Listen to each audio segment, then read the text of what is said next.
स्वागतं शुभ स्वागतम् अथ स्वागतं शुभ स्वागतम् आनन्दमङ्गलमङ्गलम् आनन्दमङ्गलमङ्गलं नितप्रियं भारतं भारतं भारतं भारतं नितप्रियं भारतं भारतं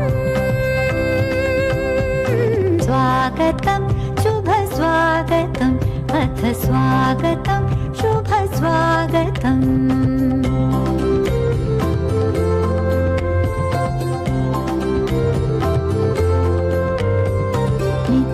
नित्यनिरन्तरता नवता मानवता समता ममता नित्यनिरन्तरता नवता मानवता समता ममता सारथि साथ मनोरथ का जो अनिवार्य नहीं थमता सारथि साथ मनोरथ का जो अनिवार्य नहीं थमता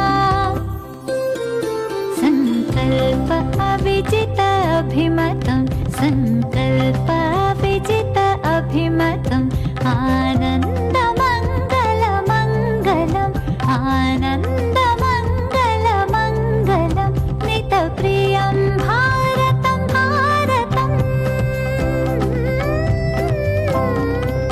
नितप्रियं भारतं भारतं स्वागतं शुभ स्वागतम् अथ स्वागतं शुभ स्वागतम्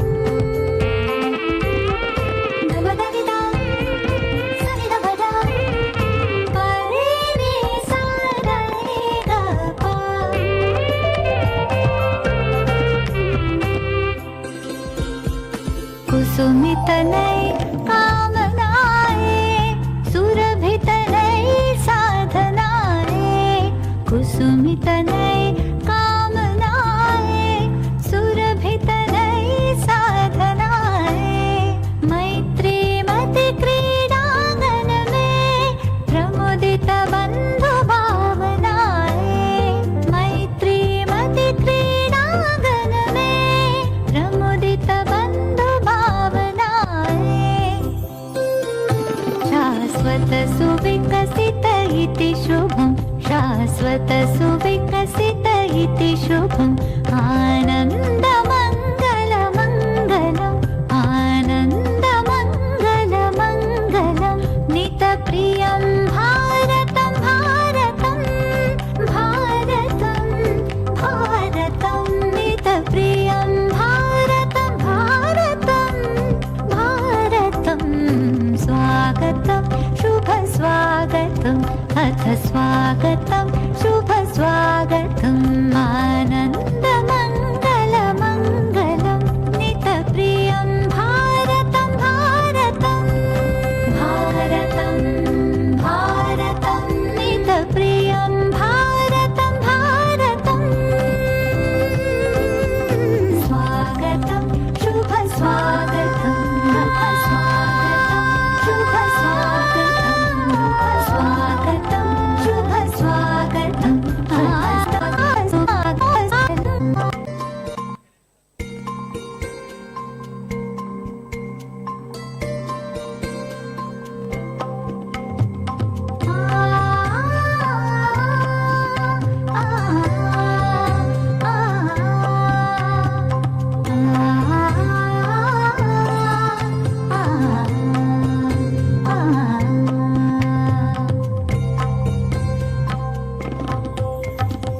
स्वागतं शुभ स्वागतम् अथ स्वागतं शुभ स्वागतम् आनन्दमङ्गलमङ्गलम् आनन्दमङ्गलमङ्गलं नितप्रियं भारतं भारतं भारतं भारतं नितप्रियं भारतं भारतं स्वागतं शुभ स्वागतम् अथ स्वागतं शुभ स्वागतम्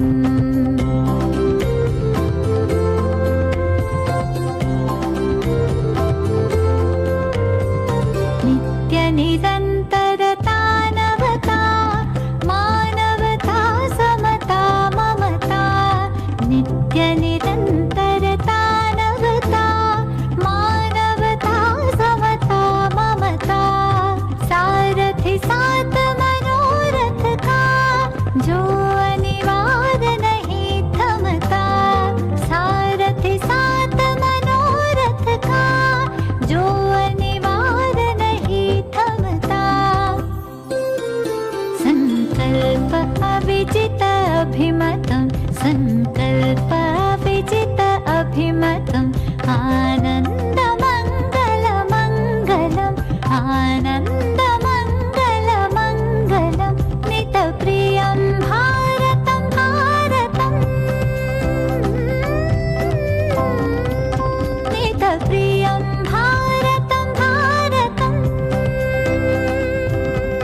स्वागतं शुभ स्वागतम् अथ स्वागतं शुभ स्वागतम्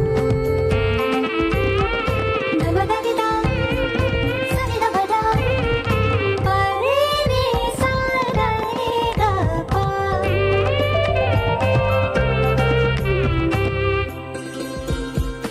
कुसुमितनय कामनाय सुरभितनय साधनाय कुसुमितनय कामनाय सुरभितनय साधनाय मैत्रीमति क्रीडांगन में प्रमुदित बंधु भावनाय मैत्रीमति क्रीडांगन में प्रमुदित बंधु भावनाय शाश्वत सुविकसित इति शुभम् शाश्वत सुविकसित इति शुभम् आनन्दमङ्गलमङ्गलम् आनन्दमङ्गलमङ्गलं नितप्रियं भारतं भारतं भारतं भारतं नितप्रियं भारतं भारतं भारतं स्वागतं शुभ स्वागतम् अथ स्वागतं शुभ स्वागतम्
check.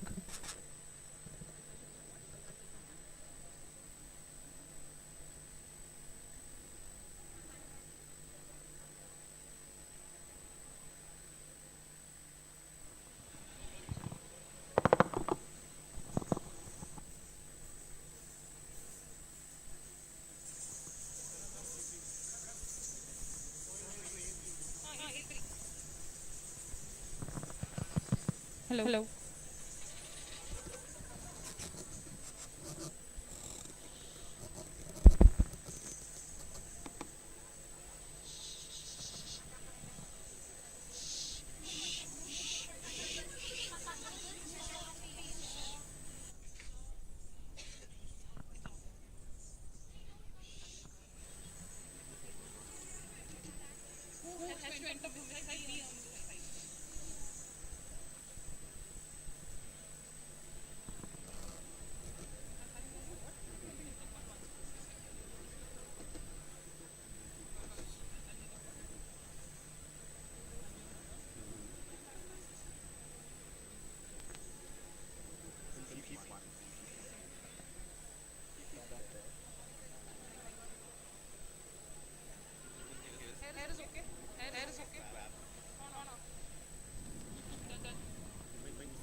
Can we settle down? Request all to settle down. I request all the audience present here to keep your phone on silent or in a mute mode until we finish the inauguration program.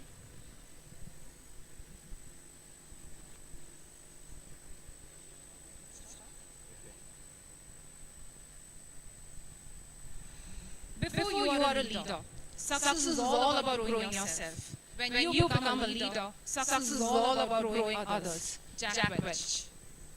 Corporate world is a dynamic world with a lot of changes and challenges. In order to cope up with these challenges, it's important to adapt new strategies to excel. Embracing innovation and continuous learning helps organizations to stay ahead of the curve. Strong leadership coupled with focus on sustainability ensures long-term success. As businesses go global, internationalization not only expands opportunities but also fosters diverse perspective, driving growth and resilience in ever-evolving marketplace. Ladies and gentlemen, boys and girls, I am Gaurav. And I'm Sanjana. We take this privilege to welcome you all to the two-day Global Immersion Conclave for students on leadership, sustainability and internationalization in higher education, and International Conference on Agile Leadership and Sustainable Development Strategies in the SDG era. Leadership in higher education is about driving innovation, fostering collaboration, and building inclusive resilience. By focusing on sustainability and internationalization, we can broaden perspective, encourage cultural exchange, and prepare students for a globally connected world. Strong leadership is essentially to navigate challenges and inspiring future leaders in today's dynamic environment. We are thrilled to welcome the GELP team once again. Since our successful partnership began in 2022, we have hosted impactful virtual workshops and live sessions that reached over 2,000 viewers. Past events included panel discussion on thinking globally, acting locally, and the future of work, along with the workshops on diverse perspectives, 21st century leadership, and personal branding. These collaborations have truly been enriching. This year, we are excited to work with the GELP on workshops such as Community Catalyst, Youth Empowerment, the future of work with AI, and balancing mental health for the leadership. We also host a panel discussion on 21st century leadership, thriving in globalized world. Together, we aim to spark a meaningful conversation on leadership, cultural knowledge, and skill development. We look forward to another inspiring and impactful journey with the GELP team. We welcome you all. Welcome to the International Conference on Agile Leadership and Sustainable Development Strategies in SDG era. In today's rapidly evolving world, agile leadership is crucial for navigating complexities of sustainable development.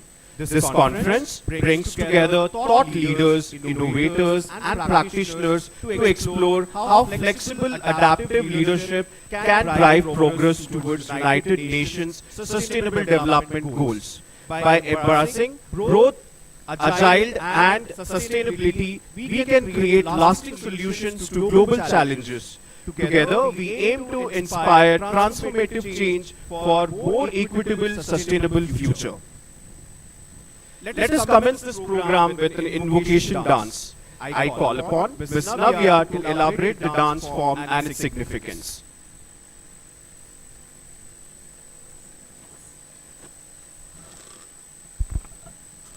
Guru Brahma, Guru Vishnu, Guru Devo Maheshwaraha, Guru Sakshat Parabrahma, Tasmai Shri Gurave Namaha.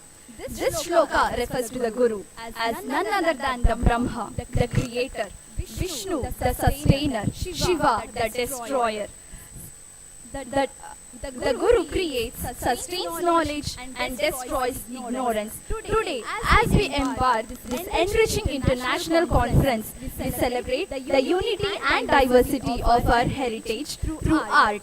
the universal language that connects souls. India's classical dance forms, Bharatanatyam and Kathak, stand a timeless expression of devotion, storytelling and culture. Bharatanatyam, with its roots from Tamil Nadu, conveys spiritual favor and intricate storytelling, while Kathak, emerging from the temples of northern India, adorned by Mughal influences, dazzles with its rhythmic footwork and graceful spins. Together, they represent the harmony of discipline, creativity, tradition and evolution. This welcome dance is a tribute to the rich heritage. It seamlessly blends the divine essence of Guruvayurappan with the vibrant energy of Meridolina, symbolizing a harmonious celebration of spirituality and cultural diversity. Through this performance, we honor the spirit of unity and offer an auspicious beginning to our shared journey. Ladies and gentlemen, let us now immerse ourselves in the grace, rhythm and stories of Bharatanatyam and Kathak as they transport us to the world where time and culture transcend, viewing a soulful devotion and festivity. Thank you.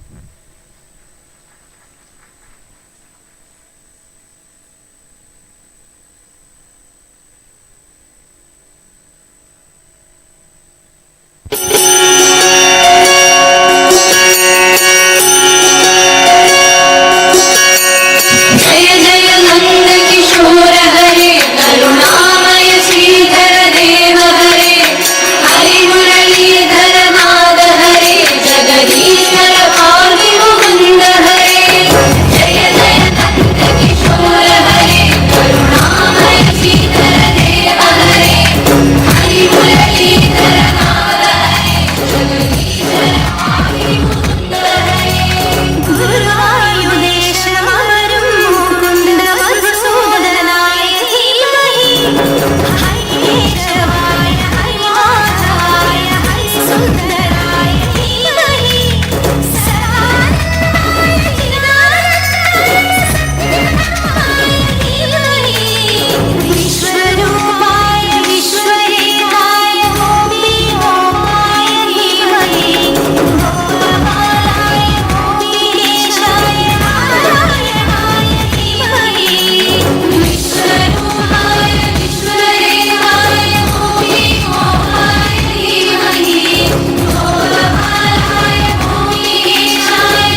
मेरे ढोलना सुन, मेरे प्यार की धुन, मेरे ढोलना।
Thank you.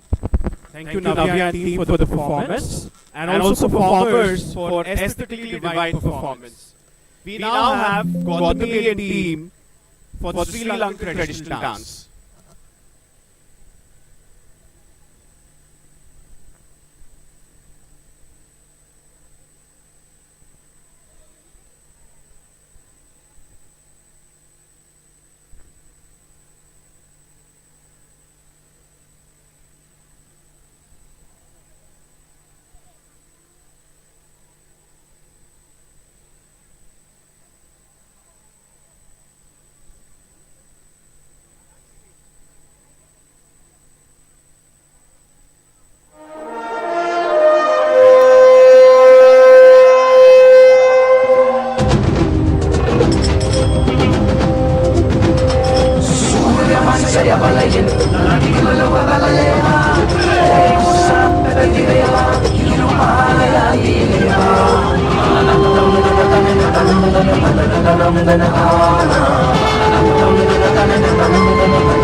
Thank you, and it was a mesmerizing performance by the Sri Lankan traditional dance team.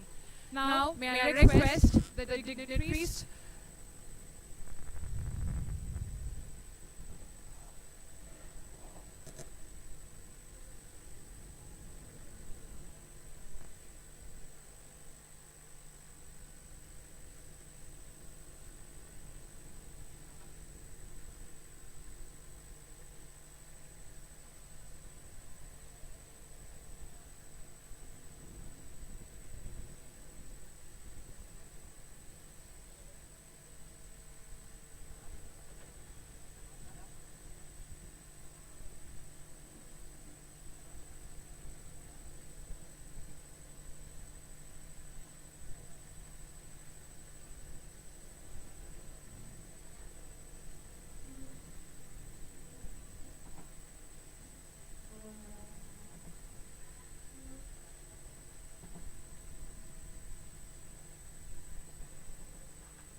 request the dignitaries to kindly take their seats onto the dais. Dr. Roja Reddy, Dr. Priyananda Reddy, Dr. Umar Karim, Her Highness Janaki, Mr. Mahipa, Mr. Samshi Karim, Mr. Curtis, and Dr. Hari Krishna Maram. Can we have them on the dais, please?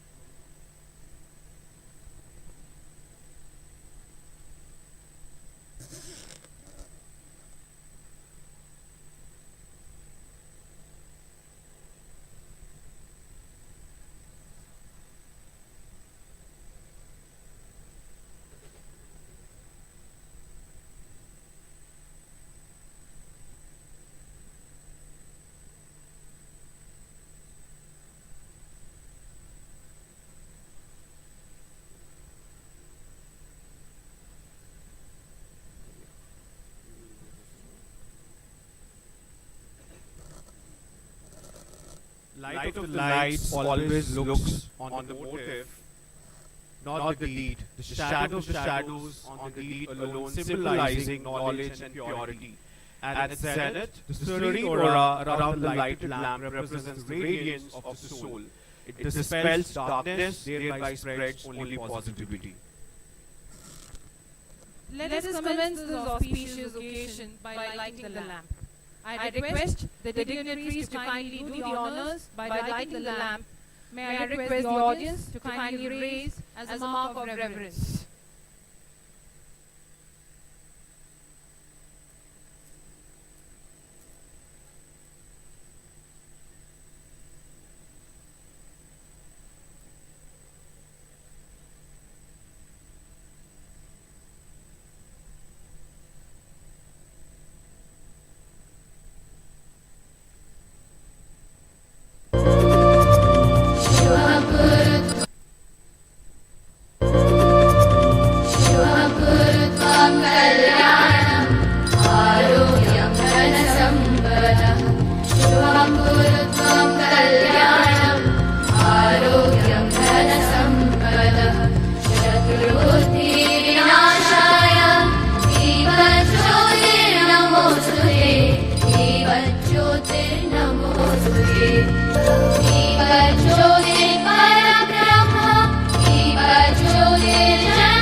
to the dignitaries and audience.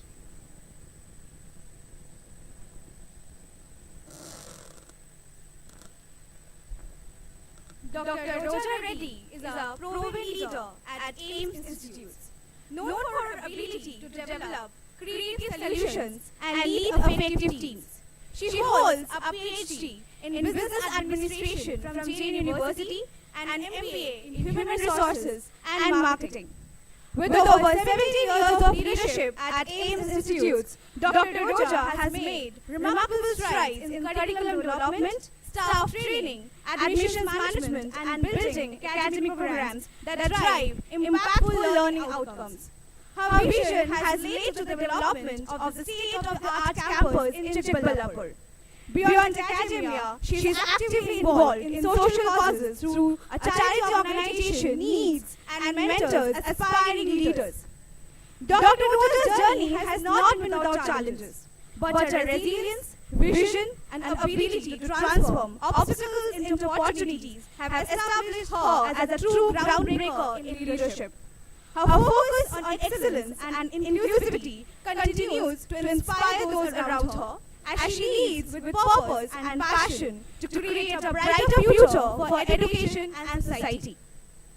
Recognized for her exceptional work with awards like the Karnataka Book of Records Certificate of Honor and the Sustainable Development Goals Accelerator High International Award, Dr. Roja's relentless pursuit of excellence and inclusivity makes her a true leader and inspiration. Now I invite Dr. Roja Reddy to address the gathering. Thank you.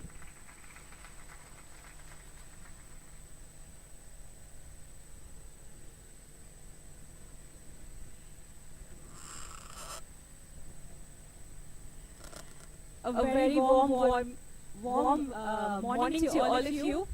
How are you all doing today? I should hear a loud sound from all the students from behind. How are you all doing today?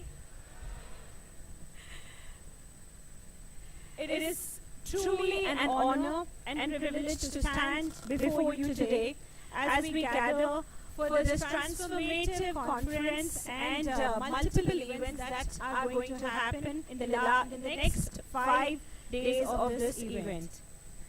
This special occasion brings together thought leaders, educators and students to share knowledge, inspire ideas and collaboratively explore solutions to some of the most pressing challenges of this time. Let me begin by extending a warm and heartfelt welcome to the dignitaries, distinguished dignitaries on the dais. Dr. Priyanandan Reddy, Chief Executive Officer of AIMS Institutes, whose visionary leadership continues to inspire us all. Her Royal Highness Ambassador Janaki Hill, representing the SUNF Global Federation, a beacon of hope for sustainable development worldwide. Mr. W.G. Saman Kumara, SDG Accelerator, an esteemed representative of SUNF Global Federation, Sri Lanka. Dr. Omar Karim, founder and president of the Global Emerging Leadership Program, GELP Canada, and a champion of global collaborations in education. We welcome you. Dr. Ravi Chandra Raju, Ashoka Fellow and Managing Director of Cosmos Connect, a pioneer in innovation and international partnerships. Ms. Samsi Karim, board member of GELP, an inspiring leader and an international educationalist. Dr. Hari Krishna Maram, founder and chairperson of Imperial College and distinguished thought leaders in global education. Mr. Curtis from GELP, we welcome you on board. We are deeply honored by the presence here today, and thank you for being part of this momentous occasion. I would like to extend a heartfelt welcome to all the distinguished dignitaries from SUNF Global, whose contribution and insights will enrich our discussions, and to the lovely students from SDGAV who have all put in a wonderful dance performance for all of us today. Today, seeing their performance feels truly international, and there is definitely a great cultural exchange that we experienced by watching them perform today. Thank you for that. Faculty members from various institutions who have come to present their research at the international conference, a very warm welcome to all of you. Students from institutions across the country attending the Global Immersive Conclave to participate in workshops designed to foster leadership, sustainability, and global perspectives. To the esteemed deans, program heads, faculty members, students, alumni, and the guest lecturers, whoever are present here today, thank you for being here and adding value to this gathering. A very warm welcome to all of you present here today.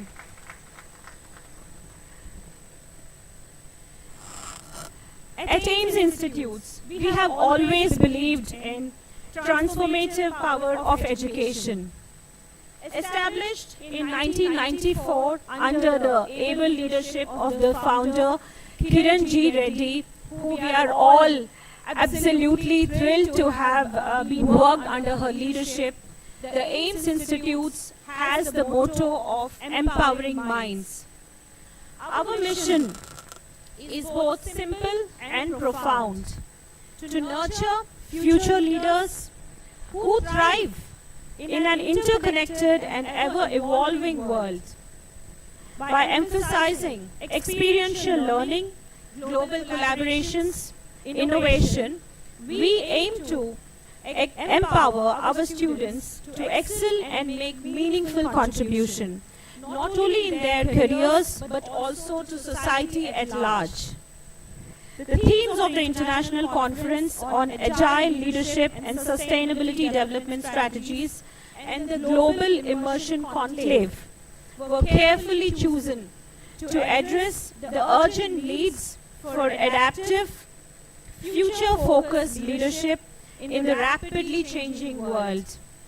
While AL&SDS dwells into innovative strategies for achieving the UN Sustainable Development Goals through agile practices, GIC, which is the Global Immersion Conclave hosted by AIMS here today, we focus on experiential learning to cultivate global perspectives, sustainability awareness, and leadership skills among students. Together, these initiatives aim to equip participants with the tools to drive meaningful change and shape a resilient, equitable future. Agile leadership and sustainability practices are no longer an option. They are imperative. One of the recent reports from McKinsey and Company states and highlights that organizations that adopt agile leadership principles experience 20 to 30% higher employee engagement and 50% faster decision making, enabling them to thrive in a volatile environment.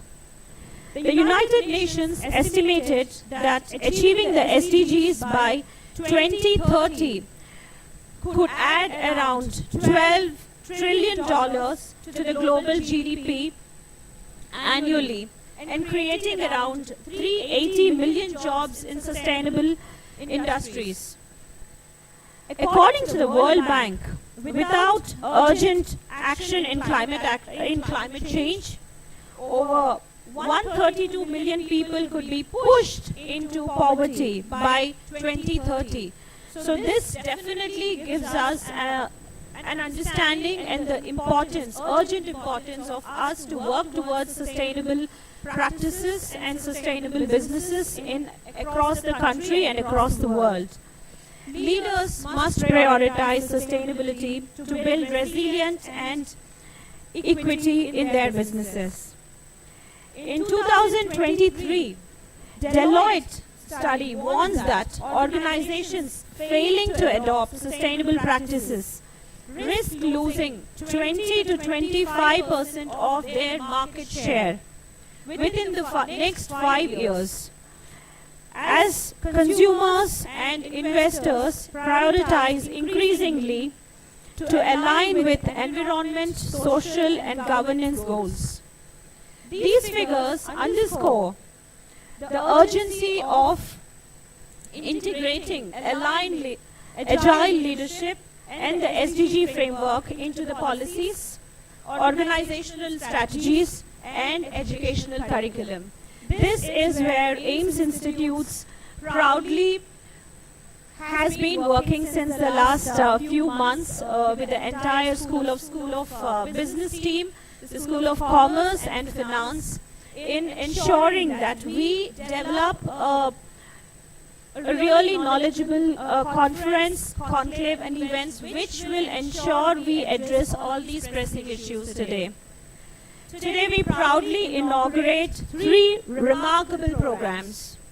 The Global Conference on Agile Leadership and Sustainable Development Strategies 2024, a platform for exploring adaptive leadership strategies that address challenges like climate change, inequality, and technological transformation within the UN SDG framework.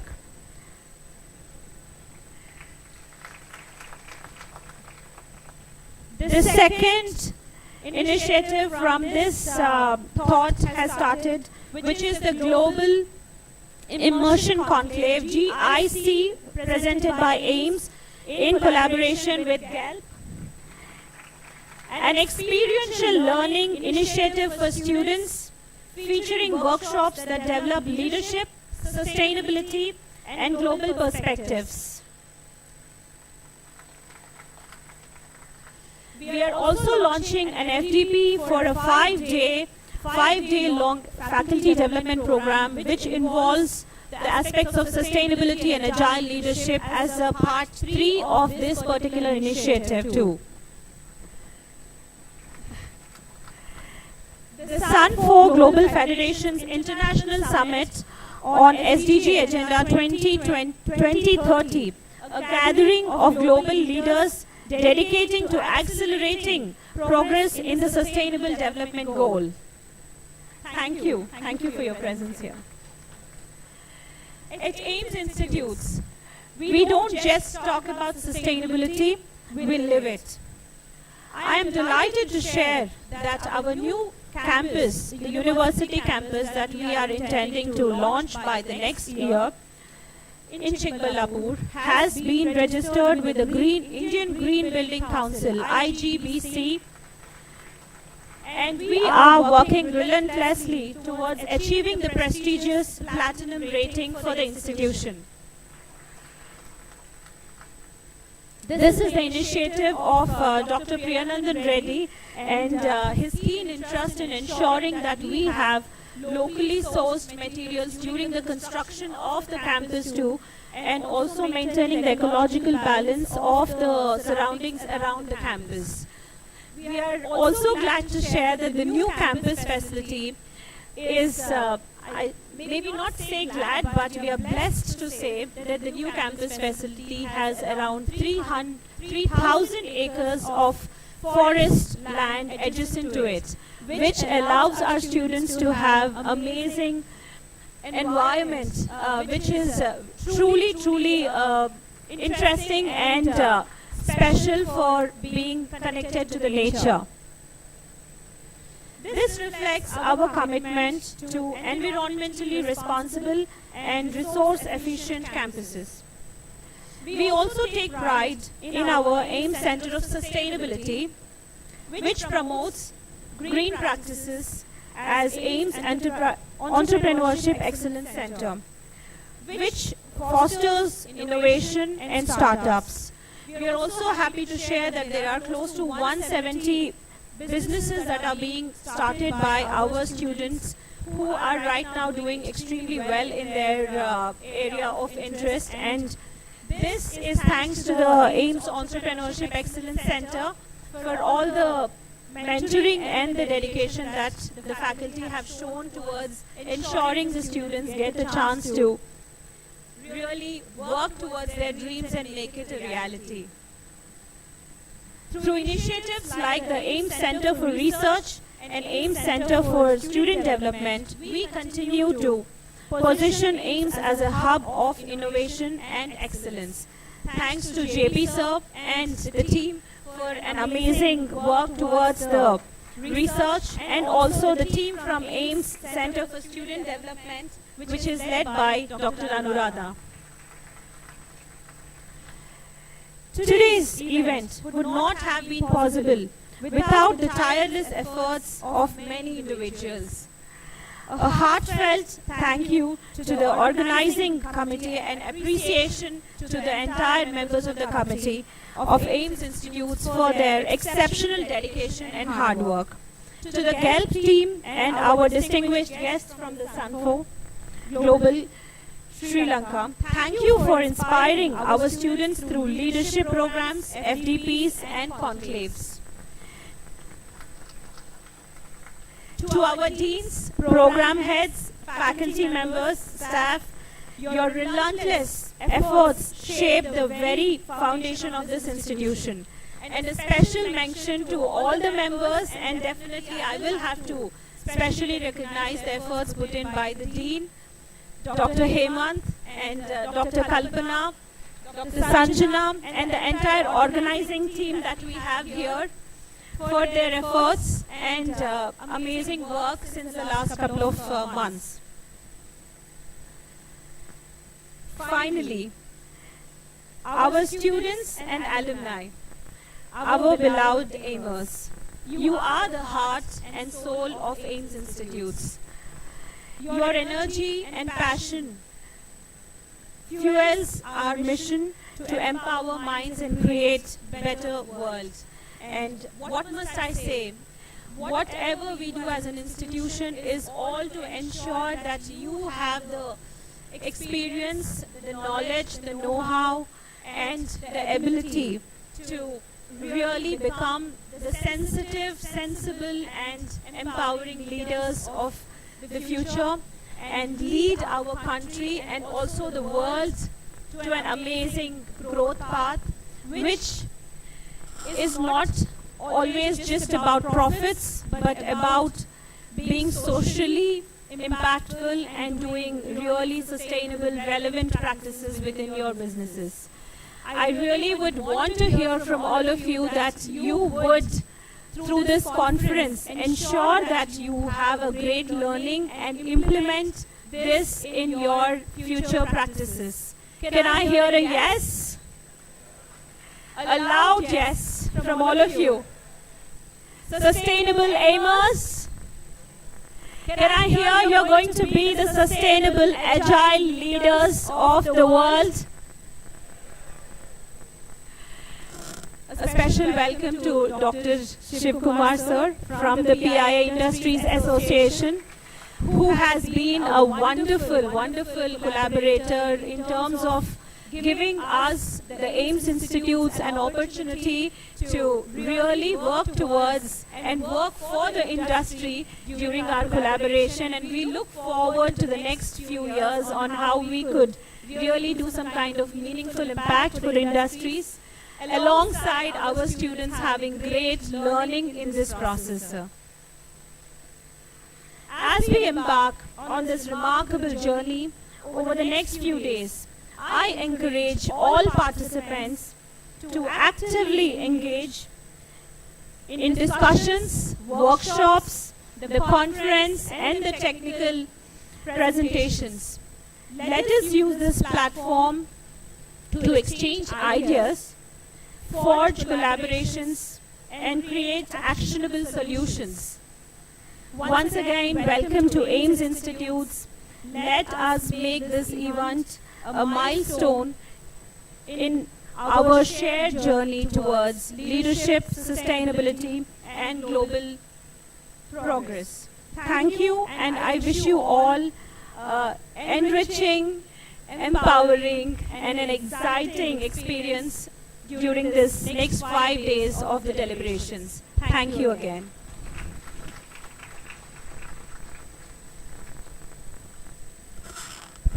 Thank you so much, ma'am. I now request the console team to play the video of GELP.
Welcome to the global marketplace for career and skill development. We made it! We are the heart of Bangalore, and we are so excited to be in collaboration with AIMS Institutes for this international leadership program and conference over the next few days. For those who do not know, my name is Dr. Omar Karim, and I'm the founder and president here at the Global Emerging Leadership Program. Before I continue, I'd like to greet you in my traditional language by saying Kemcho, Jambo, and Ya Alimadat. The Global Emerging Leadership Program is so excited to be back at AIMS Institutes, and we are looking forward to connecting with each and every one of you who are here joining us from your home country, virtually or in person.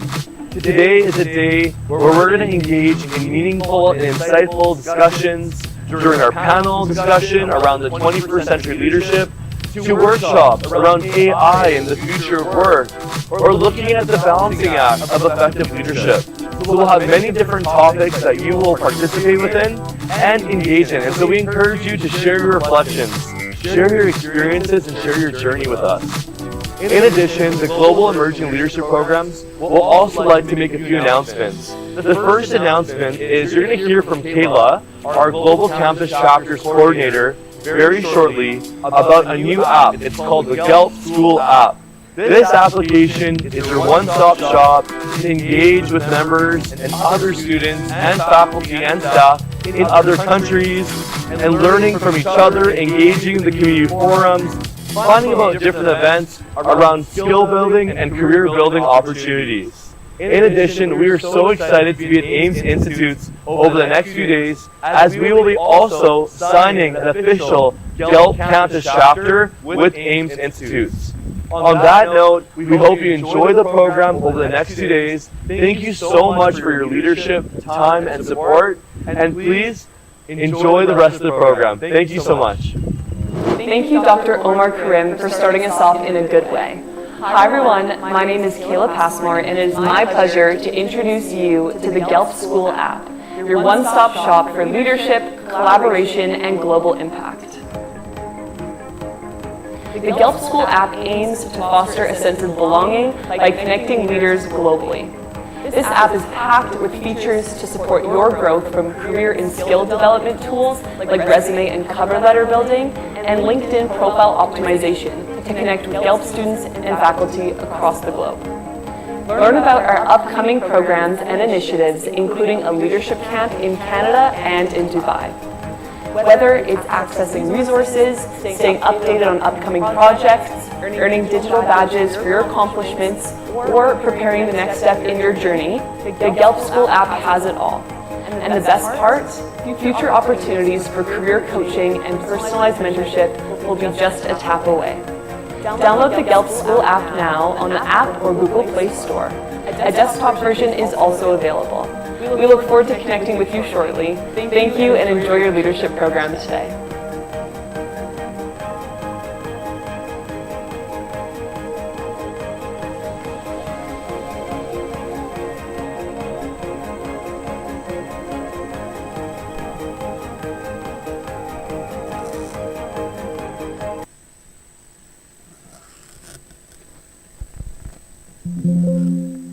A pleasant morning to all the students present here and esteemed faculty members. I'm Kaifabana Qureshi, and I'm heartfully honored to welcome the guest of honor, Dr. Omar Karim, the founder and president of Global Emerging Leadership Program, GELP. Dr. Omar Karim is a national TD and Millennium Scholar for Youth Leadership and Community Service. He is an Einstein National recipient and received multiple awards for arts, culture, youth leadership, and community service. With over 12 years of experience in managing teams, corporate banking, business development, and entrepreneurship, Omar has served in various capacities throughout his career. Karim is a National Director and National Education Lead in Canada for Post-Secondary Engagement and Initiative for the Moose Heights Campaign Development Society. Omar has traveled internationally and prefers working with young leaders from past secondary institutions to create pathways to support skill and career development. Omar has completed his Master's in International Business and has recently completed his doctorate in higher education with a focus on understanding indigenous perspective in co-curricular learning and engagement in Canada. Through his hard work and dedication, we are proud to call him the founder and president of GELP to empower global leaders and evoke a positive energy among youth. With a huge round of applause, I would now welcome Dr. Omar Karim for his opening remarks. We welcome you, sir. Thank you.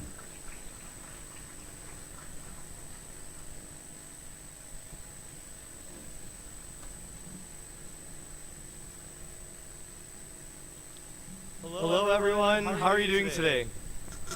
Good? Well, first off, I'd just like to say namaskaram. And I'd also like to say to the delegation from Sri Lanka, Ayo Bhavan. And I'd also like to greet my traditional language by saying Kemcho, Jambo, and Ya Alimadat. My name is Dr. Omar Karim, and I'm so honored and grateful to be here with each and every one of you here today. A bit about myself. My parents are actually from Africa. My dad is from Uganda. My mom's from Nairobi, Kenya. Indian descent. Hence I greet you in Gujarati, Jambo in Swahili, and Ya Alimadat is a traditional greeting I grew up in Canada as an Ismaili Canadian. Actually, my parents are here today, so they're visiting. They're on our board of directors for GELP, and I'll just ask you to wave your hand. There's my mom and dad. But I just wanted to take a big welcome and just acknowledge each and every one of you for being here today. Thank you so much to Ames Institutes and all collaborators for having us here. We're so excited to commemorate this leadership program and international conference. We're also so honored to be on the stage with an amazing delegation from Sri Lanka. Thank you for blessing us with your presence, and we look forward to other collaborations as well. Today I actually bring something to start us off in a good way. And you'll see I brought this feather, and some of you may be wondering, what is this feather? Why am I holding this? And I wanted to share some knowledge from Canada. This feather was given to me by an Indigenous community in Canada. And on one side of the feather, you'll see an eagle. The notion of the eagle that I was told from our Indigenous elders in Canada is leading with integrity and wisdom. On the other side, you'll see a medicine wheel. The medicine wheel represents the spiritual, physical, emotional, and mental aspects of wellness. And when we hold this feather and we bring this feather today in this conference, in this program, including over the next 5 days of your faculty development program, we want to bring this space of integrity into this space. So I bring this feather and holding that space for us today. You know, it was in 2022 where we had the amazing opportunity to meet Ames Institutes and come here, and I can't tell you, my heart feels so full being in Ames Institutes. The way you've hosted us, the way you've greeted us, from every single moment. You know, our delegation was talking, this school is definitely a school of hospitality management because they know how to treat their delegations in such a good way, and we're so honored. Thank you, Dr. Kalpana and Ms. Sanjana, for all your leadership. We've been in touch for the last 2 years, and I really want to raise my hands up to you both, because we wouldn't be here without you as well. So thank you both so much. Now, when we come to the topic of agile leadership, and we're thinking about this leadership program today, what I would challenge each and every one of you to do is think about this. We have so many things happening in this world, right? Social media. Sometimes we don't know what is actually true anymore. So what I would challenge each and every one of you to do today is be present. When you have a chance, after this opening ceremony or inauguration event, I would challenge you to go outside. Put your feet in the ground. Breathe the fresh air, listen to the trees, and be present with yourself. Sometimes we get in all this work, and in the workshops, and all this education, but sometimes we forget about ourselves. So, you know, we've been going through a bunch of different leadership programs on our journey here. We started in Dubai, so now we're expanding our work in Dubai. We moved our way to Mumbai, Pune, Lavasa. We did an amazing initiative with the Jagriti School for Blind Girls, where we actually had the blind girls of the school teach our delegation. So when we talk about learning, and as faculty, I myself teach at a university back in Canada, the notion of teaching is a reciprocal relationship. As professors, we are also reflective learners.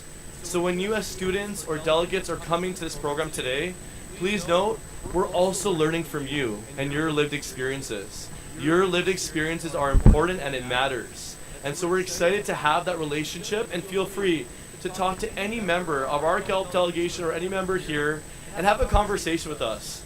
This is an opportunity for us to connect, to deepen relationship, and to take all the work that we're doing here to the next level, all the research and all the time and effort that's been put into this program and event. So, on that note, you'll see the GELP School app. I know that we had the QR code earlier. You will also have an opportunity to scan the GELP School app. And what's really important is you'll see all the other students, faculty that have been hosting along the global marketplace around similar workshops or topics. And you'll be able to engage those students.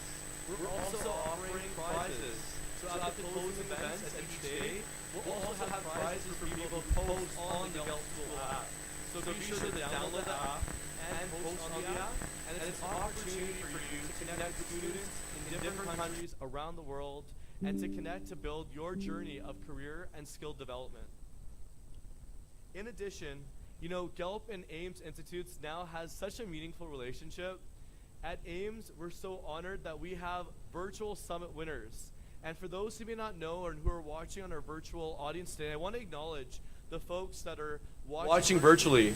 Thank you to all the students and faculty and staff and institutions that are watching us virtually. We're so honored that you may not be here physically, but we feel your energy here in person while you're watching us virtually.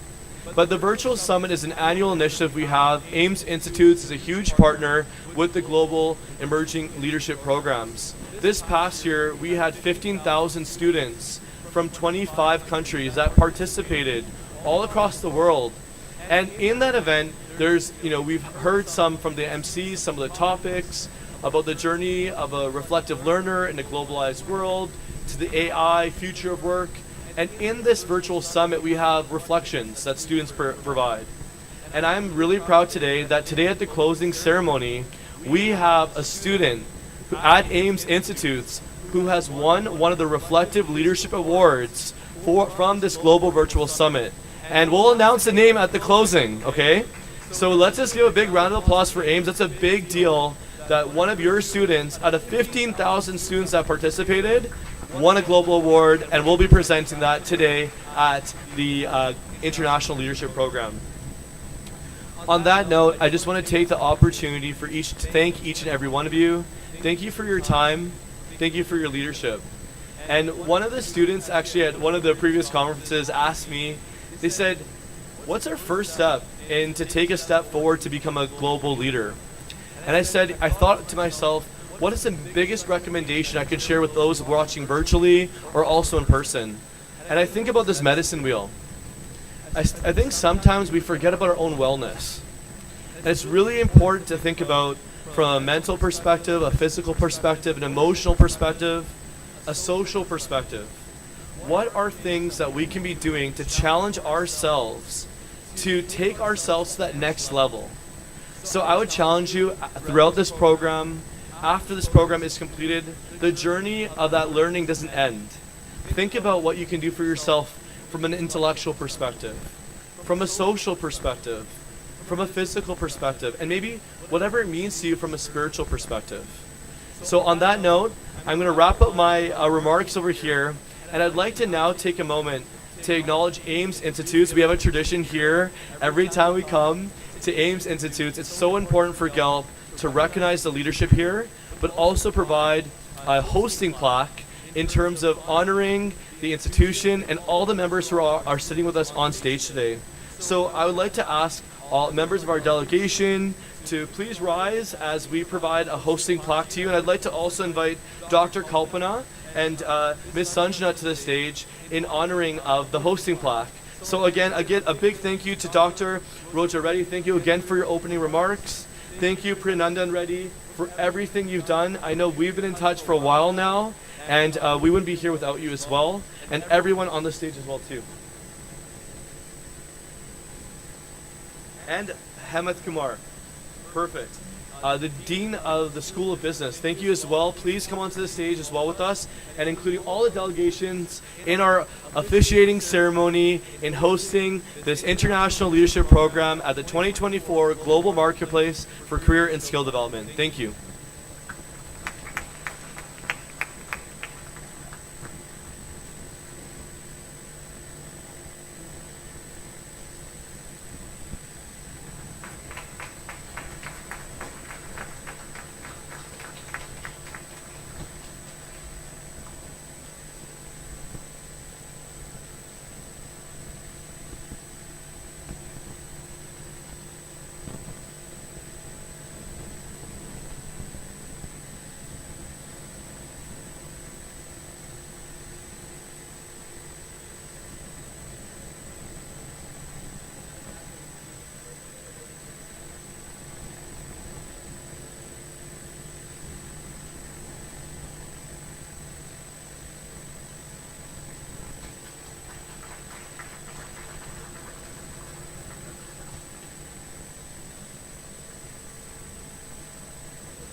I will now hand it over back to our MCs. Thank you.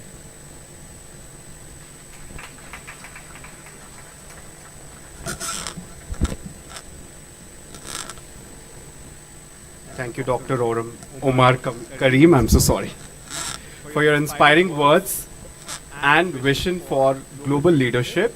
We are so grateful to have you and the entire GELP team. May 22nd is considered as National Heroes Day in Sri Lanka. The Sri Lankan United Nations Friendship Organization, that's SUNFO, was formed in 22nd May 1999 under the patronage of Honorable Speaker of Parliament of Sri Lanka, Dr. K.B. Ratnayaka, MP, and with the blessings of United Nations Resident Coordinator for Sri Lanka and Maldives, Mr. Peter. Cross-section of key society leaders from social, academic, political, diplomatic, professional, corporate sector joined SUNFO and its first year itself. Associated to develop SUNFO services, SUNFO is non-profitable, non-political, non-racial organization that seeks to unite all people into movement working for well-being, harmony and peace of mankind according to the principles of United Nations.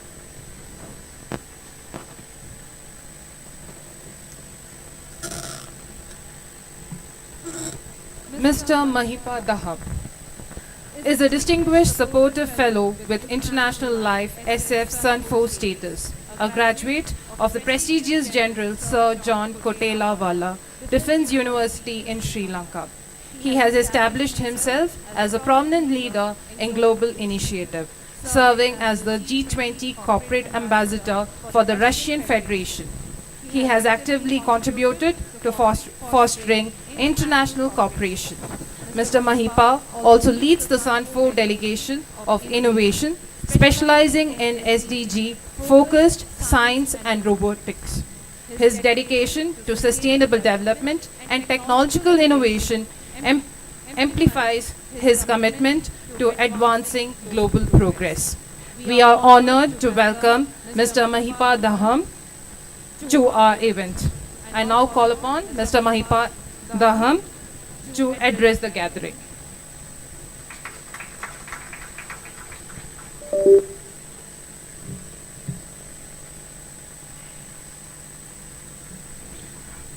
Namaskar. Ayubowan from Sri Lanka, and good morning, everybody. Good morning. Good morning, so loud, youth leaders. Good morning. So loud, good morning. Nice. Yes. Good morning, ladies and gentlemen. Greetings from SUNFO Global Federation, Sri Lanka, United Nations Friendship Organization. It is indeed a great pleasure and honor to address the important gathering of SDG actives, professional leaders of education, economy and sustainability, as well as future leaders, students and youth.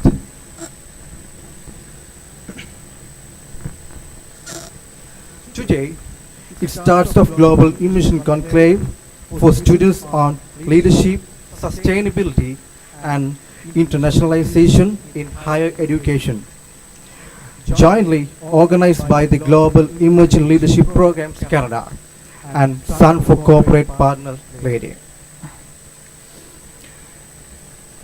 And with cooperate with educational body AIMS Institutes Bangalore. So, I together with 40-member robotics, SDG Science Innovative and Cultural students and officials team of SUNFO SDG platforms from Sri Lanka. Wishing all the best for this 5-day conference. It's 25th to 29th November, all the success.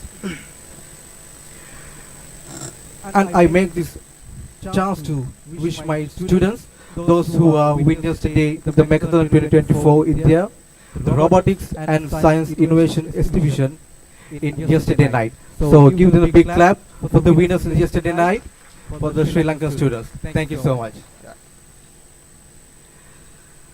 Sri Lanka Parliament Speakers, highest award winner from Into Lanka Corporation, Dr. Harikrishna Varam, founder chairman of Global Economic Forum and head of G20 Corporate Ambassador Program.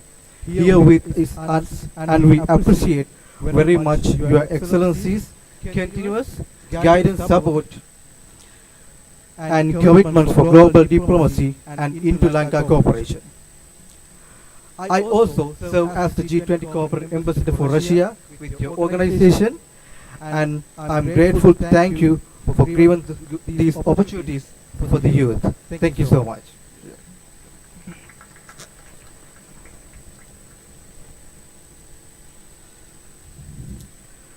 It's my duty to thank Madam Dr. Kiran Reddy, founder chairperson of the prestigious educational entity AIMS Institute, and all the professors, lecturers, and staff members, especially 7 SF SUNF SDG Human Development Accelerators, who are going to be honored today as a cooperative partner institute of SUNF serving together to achieve Sustainable Development Agenda to 2030.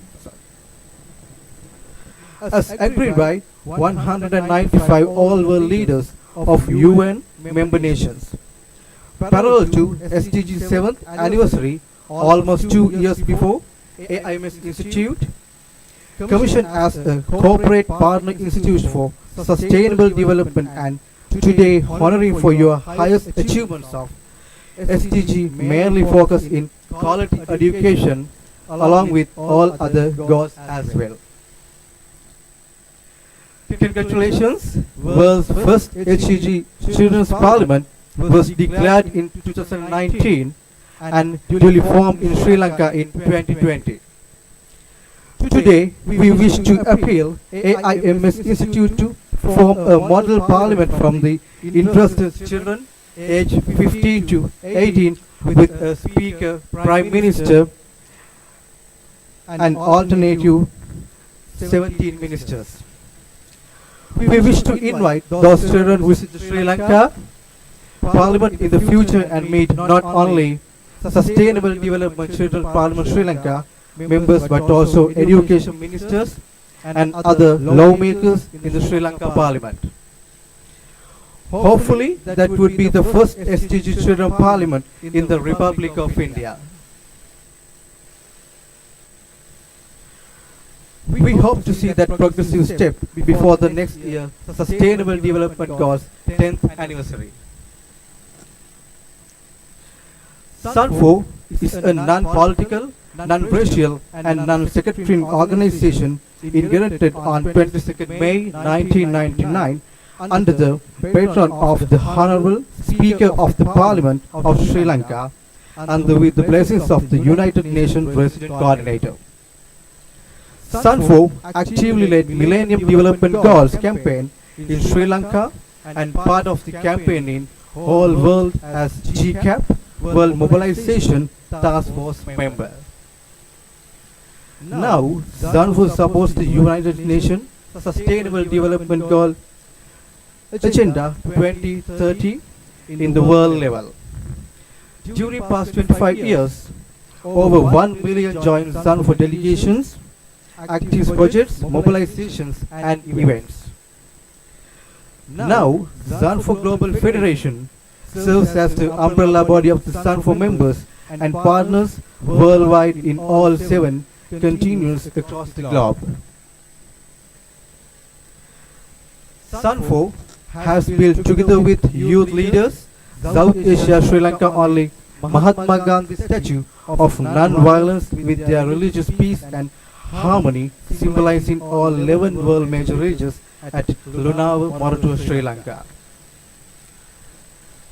At last but not least, I wish to extend our heartiest thanks all of you on behalf of the SUNF 40 member delegation led by Her Royal Highness Ambassador Janaki Hill, our Cultural Ambassador Nirosha Lakumana, SDG Accelerator, our SDG Science and Innovators, SDG Action Decade volunteers, student leaders, cultural team members for your kind invitation and hospitality. SUNF Global Chairman, Dr. Mr. Reginald, Director General and SDG Policy Advisor, Dr. Deshapriya Savijay Tunga, who visited AIMS Institute exactly 2 years ago and commissioned as an SDG Corporate Partner Institute.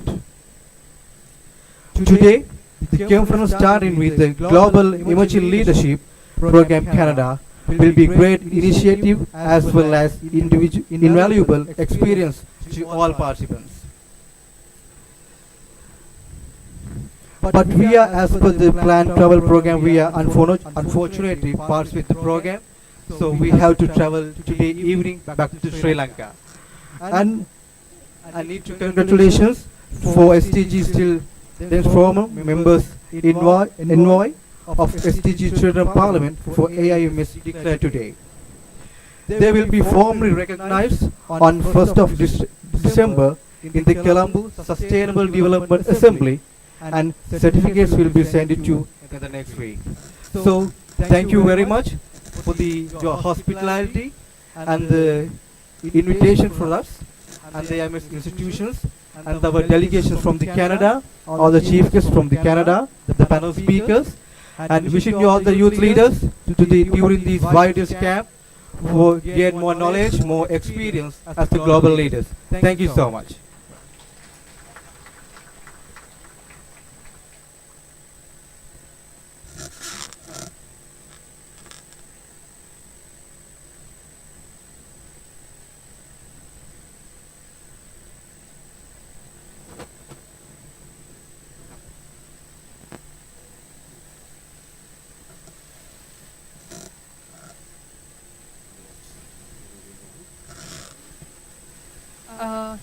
Thank you, Mr. Mahipa, for your valuable words.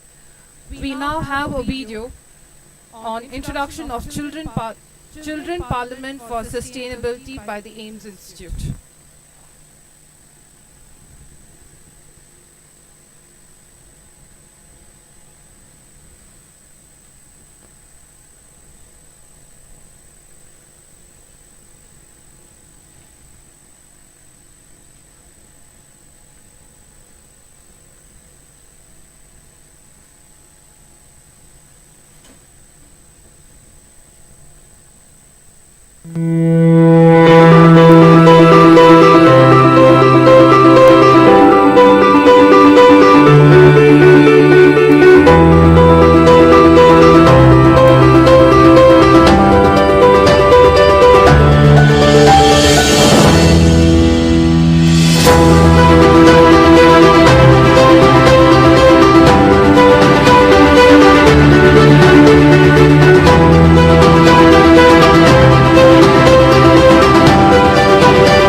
Proud of our AIMS Institute students who has been part of the 17 SDG goals.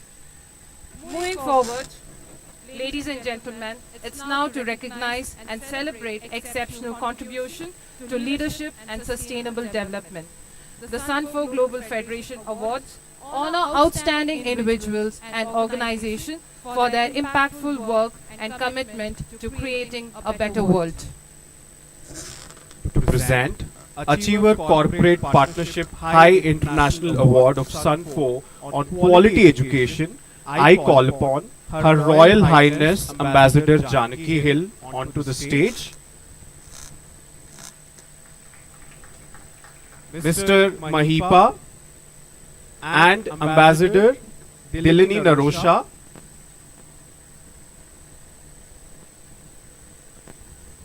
The award is presented to AIMS Institutes.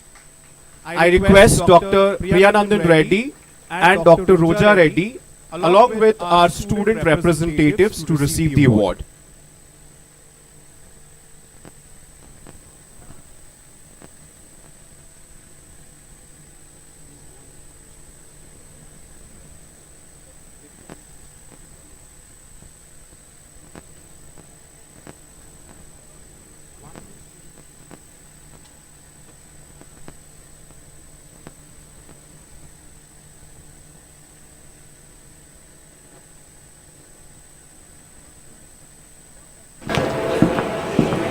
विवेक आप गए नहीं?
Development High Award and the Appreciation Award plaque, may I call upon Auxiliary Mr. Mahipa to do the honors. The award is presented to Dr. Hari Krishna Maram, Founder Chairman, Global Economic Forum.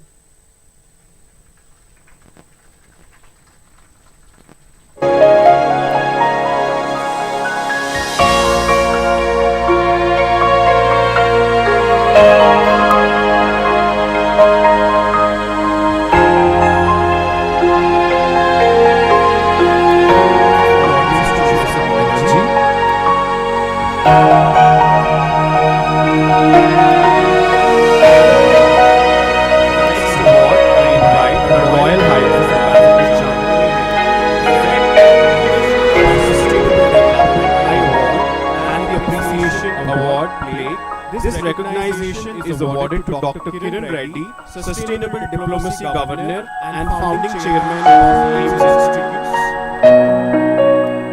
for her contribution to international collaborations and sustainable initiatives. Congratulations, ma'am.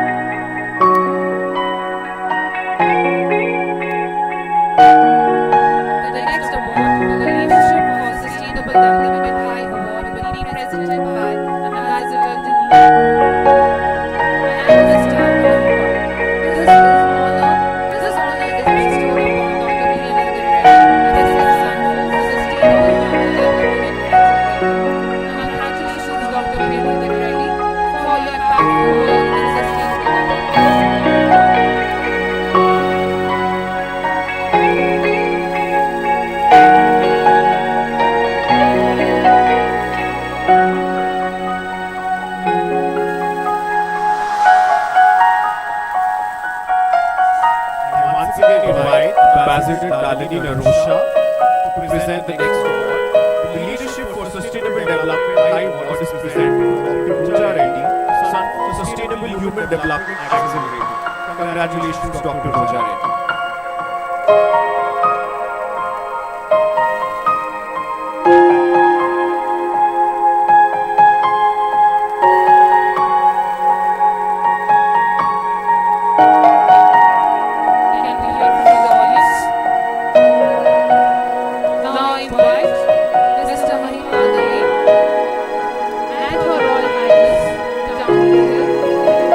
Present the award to Dr. Manish Reddy,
Can we hear from the audience, please? I call upon SDG Accelerator, HDS's Pushpa Kumar, and Mr. Mahipa, and Dr. Hari Krishna Maran to present the award to Dr. P.M. Mahmoodi, SF SUNF Sustainable Human Development Accelerator.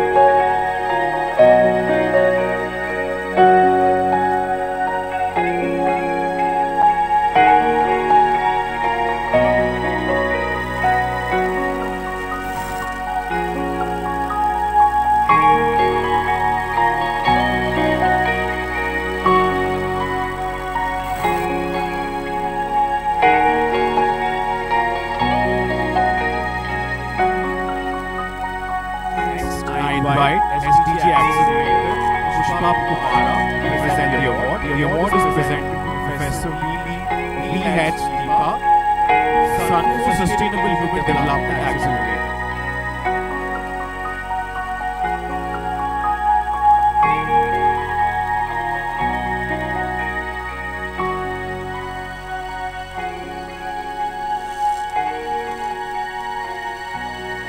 I once again congratulate all the awardees for their remarkable achievements. These honors reflect your hard work and dedication to create a sustainable future. Congratulations once again. We extend our heartfelt gratitude to the SUNF Global Federation and Dr. Hari Krishna Maran for their invaluable support in recognizing and fostering global leadership. Thank you all for being part of this celebration. Let us continue to lead with purpose and build more sustainable tomorrow together. Congratulations to these institutes.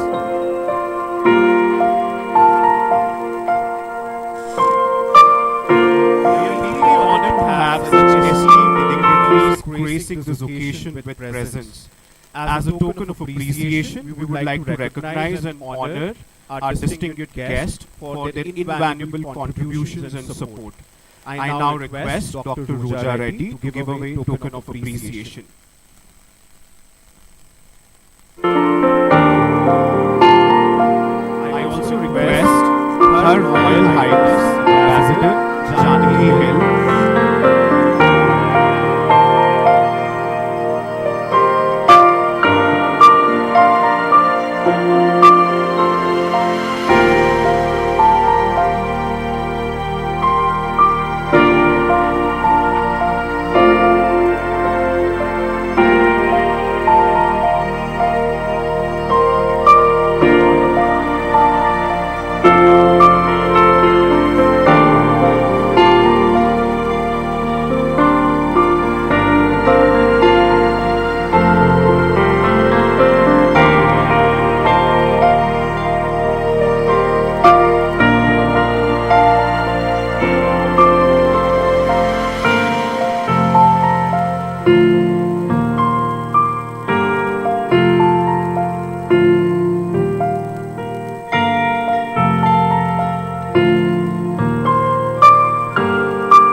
to give a token of appreciation. Ambassador Mahika Dhawan, Ambassador Nalini Garusha, and SDG Accelerator Pushpa Kumara.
heartfelt gratitude to all of you for your efforts in promoting sustainable development and global collaboration.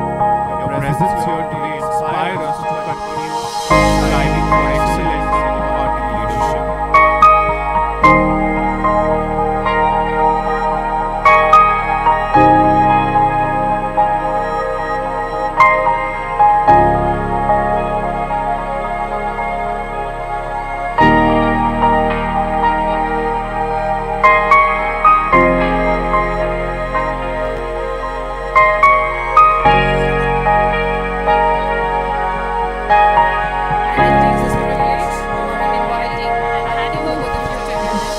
Mr. Joel and Mr. Pratyush of GELP to brief us about the expedition of GELP and its potential outcomes. We welcome you both. Can we have a big round of applause to our GELP team now?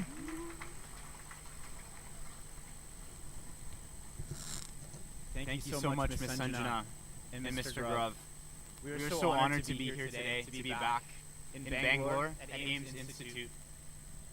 We have actually been traveling quite a bit. We were in Dubai, we were in Mumbai, Pune, we were in Chennai, and now we're here in Bangalore at one of the last parts of our trip. And we couldn't be more excited to be back. And similarly, as Dr. Omar Karim had mentioned, we knew that coming here to AIMS Institutes, the hospitality that we would receive is like none other. So we want to give a big round of applause. We'd also like to give a thank you to Dr. Kiran Reddy, founder of AIMS Institutes, Dr. Priyanandan Reddy, CEO of AIMS Institutes, Dr. Roger Reddy, Executive Director and Principal of AIMS Institutes, Dr. Kalpana, MBA Director of AIMS Institutes, and all other participating staff and members to make this event possible. Hello everyone here at AIMS Institutes. To those tuning in online, we welcome to the International Conference in collaboration with the Global Marketplace for Career and Skill Development, hosted by the Global Emerging Leadership Programs and AIMS Institutes. A big and official welcome to the opening ceremony. We are so excited to be here with you today with our entire delegation at AIMS Institutes. My name is Joel Hampson, and I'm the director of the leadership team here at GELP. And my name is Pratyush Khanna. I'm one of the project coordinators here at GELP. We will be your MCs for today's event. Today, we hope that you walk away with new skills, fresh perspectives, and a renewed inspiration for your academic and career journeys. Know that each one of your stories and experiences are valuable, and we hope you learn to share your experiences with each other around the world.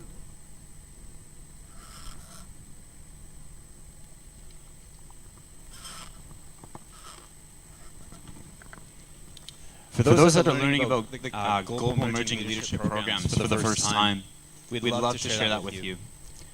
The Global Emerging Leadership Programs is a social enterprise in developing leadership programs for students and young professionals through skill development, education abroad opportunities, leadership conferences, mentorship, and guidance programs. Thousands of students worldwide have participated in our events, such as our Global Virtual Summit for Career and Skill Development.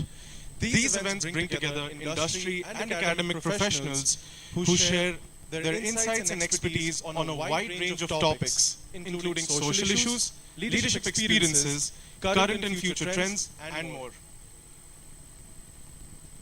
In addition, as you are participating in today, the Global Marketplace for Career and Skill Development, the Global Marketplace provides an opportunity to help delegates understand the dimensions of leadership through experiential learning and skill-based workshops.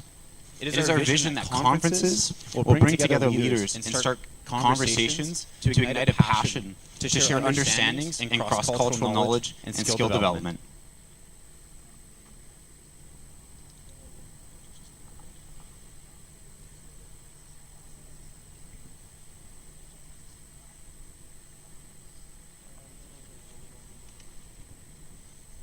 So before we continue, we would like to thank our event partners, AIMS Institutes, Christ University, Sri Sairam Group of Institutions, NFBM Geography School for Blind Girls, MOP Vaishnav College for Women, and the World Trade Center, Mumbai. BC India Business Network, Cell College, Venetia Advisory, Canada Cosmos Connect, University Canada West, and Vancouver Island University. Thank you to all our partners for making the 2024 Global Marketplace for Career and Skill Development a reality. And as we are continuing, as you've seen from the video, we talked about the GELP School app. Although the slides aren't working right now, I'll just encourage all of you, if you can take out your phone. If you can take out your phone, I want you to go to gelp.ca. So I'll give you a moment to do that. When you get to gelp.ca, from the top right corner, you're going to see 9 little dots. I want you to press that, and it's going to bring down a menu. What you will see is a global campus community. So please click on the global campus community, and what it will bring you to is another page that says join the network. So this is going to be important for your engagement today, but not just today, but for future as well. So once you're there, you can click on Join via browser. That will help you to then create your account. And the GELP School app, as we mentioned, is your one-stop shop for leadership development, collaboration, and global impact. This app is packed with features to support your growth, from career and skill development, tools like resume and cover letter building, and LinkedIn profile optimization, to connecting with GELP students and faculty all across the globe. Today, 5 AIMS students will be selected as winners for posting within the GELP School app. Not only that, we encourage you as you go through today's conference, post in Facebook, Instagram, X, and LinkedIn about your experiences here today at the International Conference. And just before we transition to the panel discussion, Before we move into the panel discussion, we request the dignitaries on the dais to step down. let's give a big round of applause for our dignitaries, please.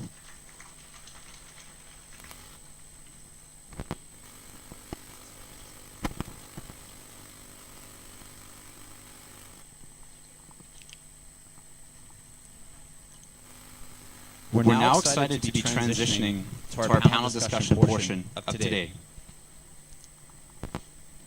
We're excited to introduce our panel discussion on 21st century leadership. Thriving in a globalized world. Being able to understand, adapt, and collaborate with different cultures around the world is crucial in 21st century leadership. Through globalization, countries and cultures of the world are more connected and interdependent than ever before. Leaders are being faced with decisions on a daily basis that are influenced by our own set of beliefs and led by our intuition. This workshop provides participants with opportunities to exercise leadership with understanding the impacts of globalization.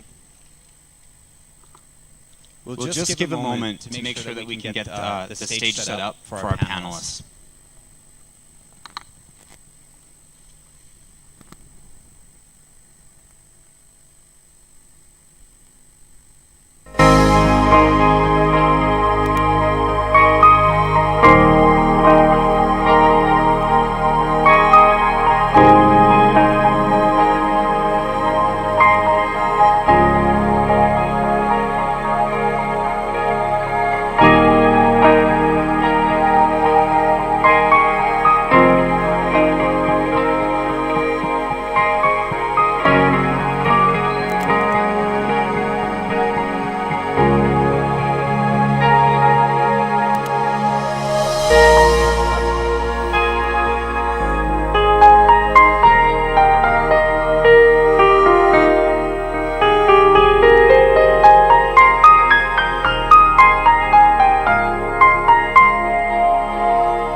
right. Hello, everyone. Welcome back. I know it's been a long day, so thank you so much for your time, for your energy. We're going to do a half an hour panel discussion before we break for lunch. So please, if we can have your attention for those 30 minutes. As we mentioned, we're doing the 21st century leadership, thriving in a globalized world.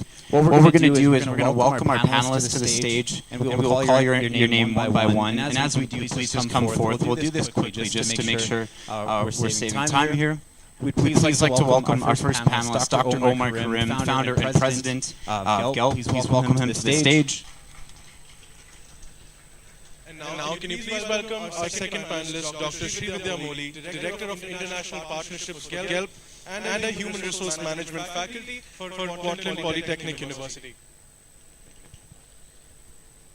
Up next, we've got Brock Dykeman, past President and Vice Chancellor, University Canada West, and Special Advisor here at GELP. We'd like to welcome our next panelist, Dr. Kalpana, MBA Director for AIMS Institute. Please welcome. And our fifth panelist, Dr. Hemant, Dean of School of Business of AIMS Institute. And lastly, we'd like to introduce our moderator, Dr. Lindsay Passmore, GELP Strategic Partnership Lead for Canada and faculty member, Kwantlen Polytechnic. Please welcome Dr. Lindsay Passmore.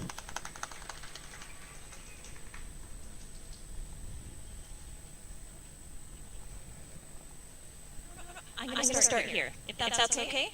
And please, I can. How's everyone doing? Oh, good. I see people are getting up. I know you have to probably get to some different classes, etc. I was going to say, for those who have been sitting here, could you just stand up for a moment and stretch?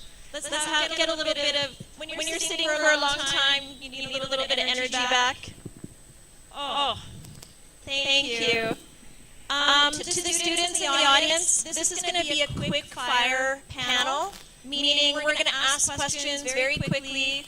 Panelists, I'm going to ask permission from you that we answer very quickly so that we make sure that we get to all of your perspectives numerous times. And students, I want to ask your permission to come into the audience and ask that you ask the questions. I want to make sure that the content here is relevant to you. Okay? Thank you. You can have a seat.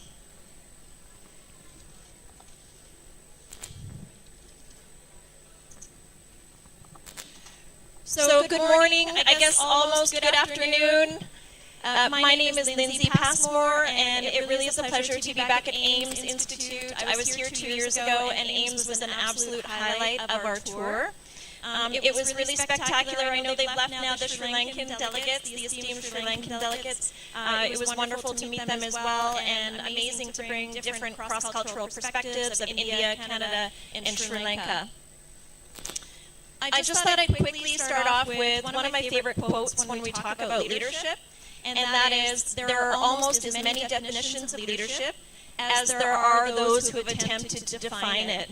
It's a very complex topic. That's from Tour 2011, but that's a phrase that's featured in some way, shape, or form in almost all of the leadership literature. And I think that's because leadership deals with the complex human nature, right? Leaders, followers, and then to complicate it even more, it really depends on the situation that leaders and followers are in.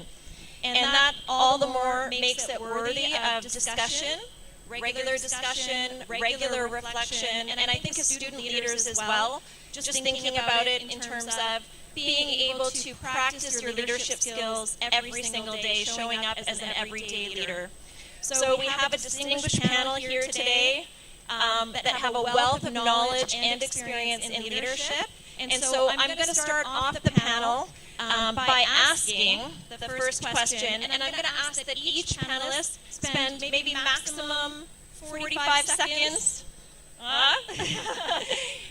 answering the question as succinctly but as comprehensive as possible. Easy, right? Okay, so panelists, I'd like to know how you define leadership in the context of the 21st century. And if you could talk about one key skill you believe is important for success in the future. And we will start with Brock Dykeman.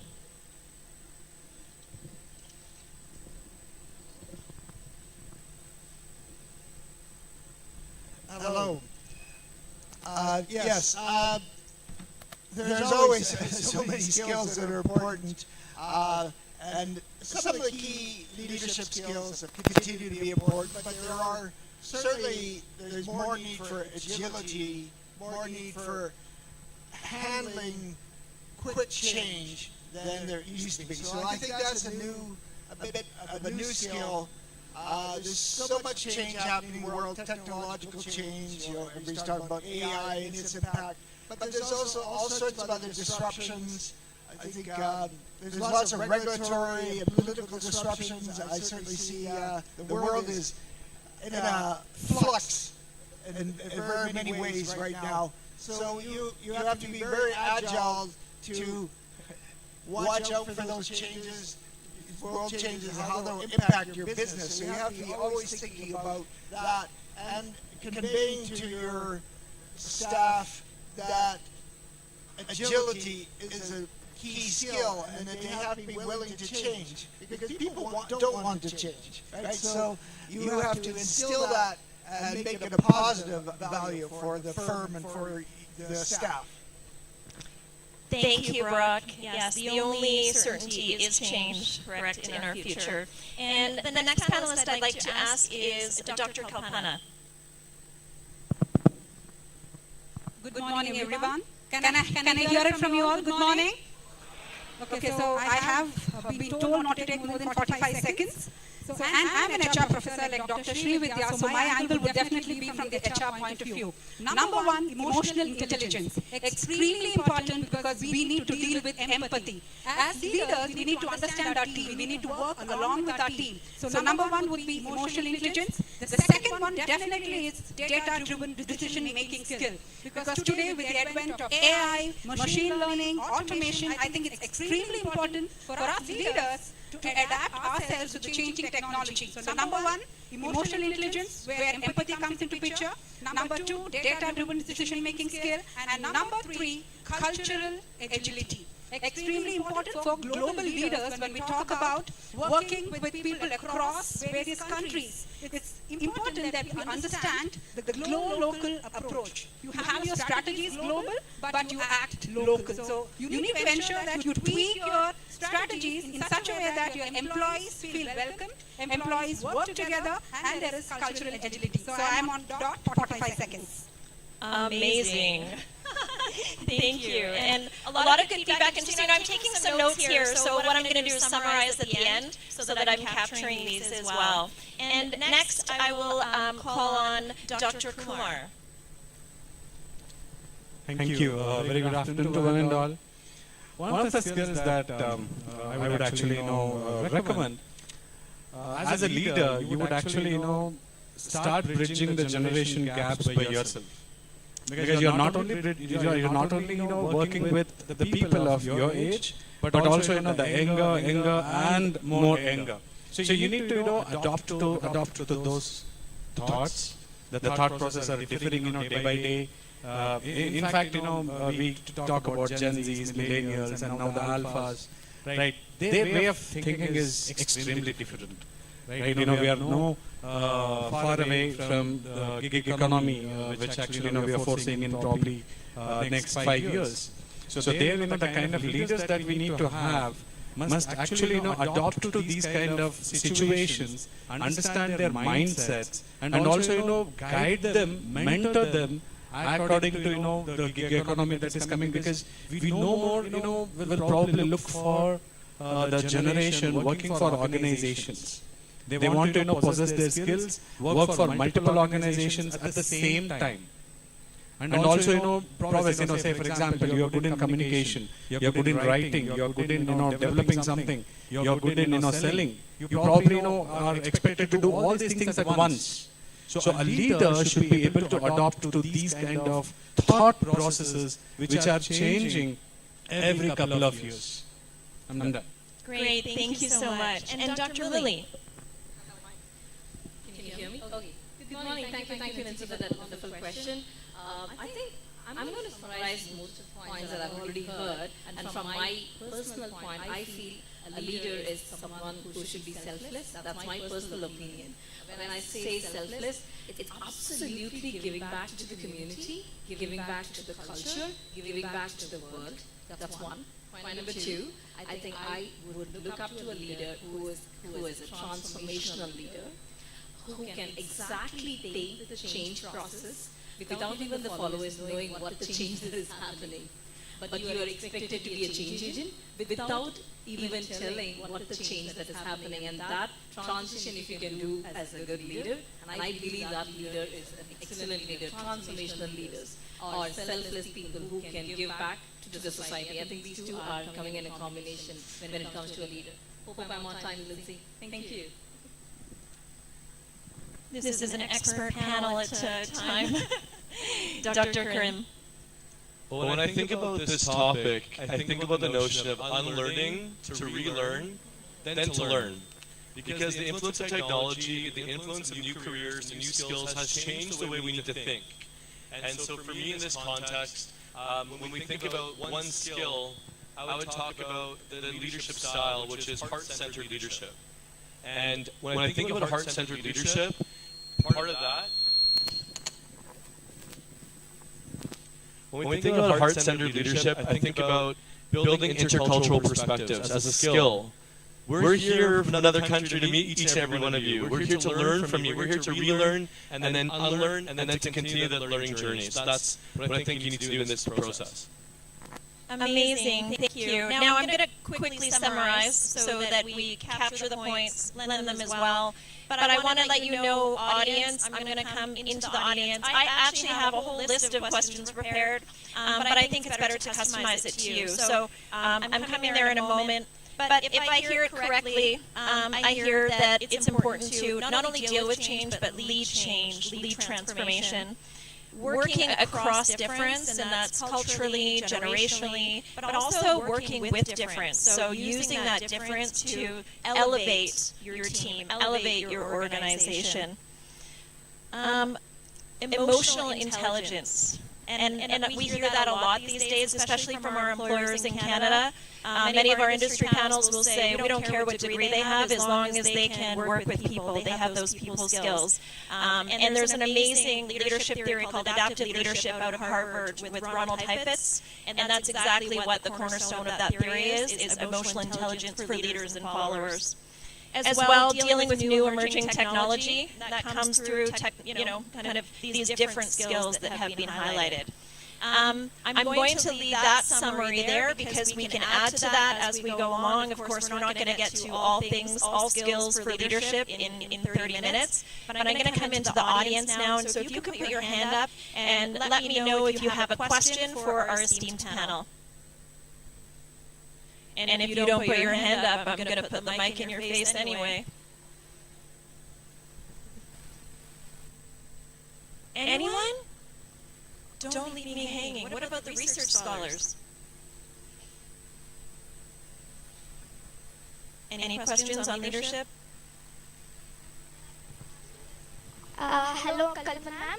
I wanted to ask, if we are in an organization, how do we control our emotions and be with the teammates and give our productive outcomes? How to balance that? Good question, because I spoke about emotional intelligence. It's extremely difficult, but at the same time, it is not impossible to manage your emotions. When we talk about emotional intelligence, we actually categorize into various colors: the red color, the yellow color, the green color. So we try to understand if our boss belongs to the red color. He's someone who is upset with something, and you know that he's already upset with something, and you have to go and talk to him, and you are a yellow who is a kind of a pleasant person. Understand the mood of the other person. Okay, red zone. How do I tweak my behavior to ensure that he or she does not get disturbed? So this is the crux of emotional intelligence, because when you go deeper into it, you will learn there are various hats that we talk about. And there is the green color also, who is very kind of a cool. Whatsoever may come and go, I'm not bothered kind of. So how do you deal with them? So there you need to be firm. You need to ensure that you are assertive. You tell them this has to be done, otherwise things cannot work. So you need to understand the behavior of the other person, tweak your behavior accordingly, and then address them. So that's all about in a nutshell. I hope I answered your question. Thank you. Thank you so much. That's a wonderful answer. And I would also say, do that every day, practice it every day. It takes a long time and you'll never perfect it, but if you keep practicing it, you will get better. Anyone else have a question? Sir. Good afternoon. My name is Virupaksha. My question to Sanjana ma'am. You told that our leader should be a transformational leader. So how would you define a transformational leader? Okay. So transformational leader, again, I'm not getting into the definitions here. Have you heard of this term called change in your life? Yes, ma'am. And do you see it every day? Yeah. Every day? Yeah, you can say. Can you eliminate it from your life? Like changes happens, like economical changes, social changes. Every day changes. For example, you usually get up at 6 o'clock in the morning, but today you didn't get up at 6 o'clock in the morning. That's a change, right? Were you able to adapt to it? So what did you do? So I usually get up at 6 o'clock. I got up at 7 o'clock. Now what happens? There is a change which impacts your whole day process, right? The whole day process. Now, without your conscious effort, you're doing that process every day. Now that's what exactly change is all about. Now, a transformational leader, according to my opinion, has to implement this change because change is something that's the moment you take it to your employees or the moment you take it to any person, that they're going to resist that change. But a transformational leader can be an excellent change agent if they can implement that in a process that the employees or the followers don't even know that the change is happening in that particular place. Now that's the skill of a transformational leader. I need to implement the change. If I'm your class faculty, I need to bring in that change without even you knowing that the change is exactly happening, but you're unconsciously adapting to the change without that. That's what, according to my definition, a transformational leader is. Hope you're able to get what it is. Okay, ma'am. Thank you. Thank you so much. And I'll just quickly ask if the other three panelists, anyone want to quickly comment on that? Otherwise, I'll move on to the next question. Maybe I'll just add that, I think you have to, these days, you have to make change a constant in your organization. You have to accept that, which requires that your staff have to have constant training. So you need lifelong learning within your company, and of course for you yourself. You're going to graduate from university now, but you need to continue to learn, study throughout your life to keep up with those changes, and then you can help lead that transformation. Fantastic, thank you. Dr. Kumar, did you want to add anything to that? Not to put you on the spot. It's a great topic. No, definitely. See, one thing, when it's a common, probably a misconception, when we talk about a leader. Now, not every leader comes with a position or a designation. Many a times, we see leaders on a daily basis. They can be a student, they can be even, any person, whom we come across on a daily basis. They could be our co-passengers, they could be, who are supporting us, they could be anybody. So the qualities, whatever we are talking about, whether it is emotional intelligence, whether it is transformational leadership that we talk about, we see it in every day, among a lot of us. For that matter, Dr. Srividya, when today she was talking about just now, what happens, when you wake up an hour late, right? So we adopt to that. We make, our, whatever the tasks that we actually have prioritized, we make those changes. So in the literal sense, each of us will become a leader. So that should go into our head, into everyone's head, that yes, I am a leader, and I can adopt to all these things, and I can lead myself from the front. So that matters a lot. Thank you so much. I actually, one of the things that I tell my students is that you can be a leader every single day, and the moment they walk in the classroom, they can be a leader in their classroom. I can have one student who exemplifies the most amazing characteristics, and that one student will change my whole class for the whole semester. It lifts everyone else up, and so I just try and remind students to be that person. You won't do it every day, because sometimes, we go up and down, moods, etc., but try and be that every day. Right? Leadership is about practice and stepping into it and making mistakes and reflecting and then learning from that. Does anybody else have another question? Oh, look how many hands we're getting now. Amazing. Hello, this is Priyanka and I'm from CMSB school. I have a question, maybe anyone can take that up. Whenever we are trying to lead a team, be it anywhere in our organization or in class, for example, I want to take up a group assignment or something, not everyone is willing to, adapt to that change, or not everyone likes my approach, and everyone has different personality for that matter. So how do we, what tactics would you suggest that we bring in that change and everyone is happy with that? So, Dr. Krim? I love that question. When you're entering a team project or you're working with teams, it's really important to understand your audiences and the people that are around you. Each of us come from different lived experiences, cultural backgrounds, parents, upbringings, and sometimes we get right into the work. Okay, this is the task, this is how it's going to get done. But without taking a step back, to maybe even create a circle for us to kind of get to know each other. Now, there are different tools and practices that a lot of teams use, like team charters. This is what our roles are, this is how we make decisions. You can actually create a team charter. We do this in our MBA class back in Canada, where the students will create a team charter, and based on that team charter, that will actually help guide decision making, understanding your roles, due dates. These are some tools that can be used to support that process. Thank you so much for the question, and thank you for the answer. Did you want to add to that? No, it's just one point. You're not working with AIs, you're still working with humans. So conflict is inevitable in a team. And if my team comes and tells that we don't have conflict, I really suspect the team. Is that team working enough? Because conflict is not bad. The way you handle that is what matters a lot. I absolutely encourage my team to have difference of opinion. Please have conflict, it's perfectly fine, but the way you deal with it matters a lot as a leader too. That's just an add-on what Omar was talking about. To add on to your question, because you being a student leader, how difficult it is, there is a concept called servant leadership, where you take your team along with you. Instead of you imposing and telling them do this, ask them, these are the jobs. What is your interest? Which part will you take care of? Do you want to take care of the PPT making, or do you want to take care of what should be the concept or the content in the PPT, or do you want to take care of the logistics or the planning? So what happens, they feel that they are valued. Instead of you telling them do this, do this, do that, it will be more better if you involve them and they tell you that I'm good at this, I'm excellent with using Canvas, so let me get on with the PPT, I will get on with something else. So servant leadership is where you take your team along with you and ensure that they contribute and you are there to help. Leaders do not have followers, what I believe. Leaders have to create more leaders. Only then we can call them to be a leader. Amazing answer. I like the term. It's not about me. It's about the movement, or the moment, or the mission, right? But it's not about me. Thank you very much. One other from the students. Good afternoon to everyone present here.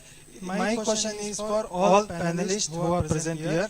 How the leader should address to the controversies that happens in his surroundings, that is politically, socially, religious, and many other controversies are present in our society. How a leader should address the controversies inside and outside the organization. This is the most important question for a leader. Sometimes he may fail also in such case. If he addresses in a negative or positive manner, how he should be, it's the question for every panelist present here. Thank you, sir. Maybe I'll take a quick one on that. A leader, you have to develop trust, and people are going to follow you in a situation that's a difficult situation when they trust you. So trust you have to build up over time. They have to believe that you're going to bring them along with yourself. You're not just, it's back to the servant leadership. It's not just about you. You are leading a team and you're bringing that team with them. So you need to build that trust so that they'll follow you through those difficult controversies that do happen in all organizations. I just wanted to add, I think that sometimes, irrespective of religious, cultural, political, all the stuff that's happening in the world, social media, I think sometimes we forget that we're all, at its core, we're all human beings. And what does it mean to connect as human beings? And we've all been given this amazing, gift of intellect. To think about how do we choose to use that as we interact with each other. Anyone else? Okay. Exactly, controversies. I would say, first of all, as a leader, what values you ground upon? Like, what are the values that you have as a leader or as an individual? Then look at the controversies, how it is aligning or not aligning with your values.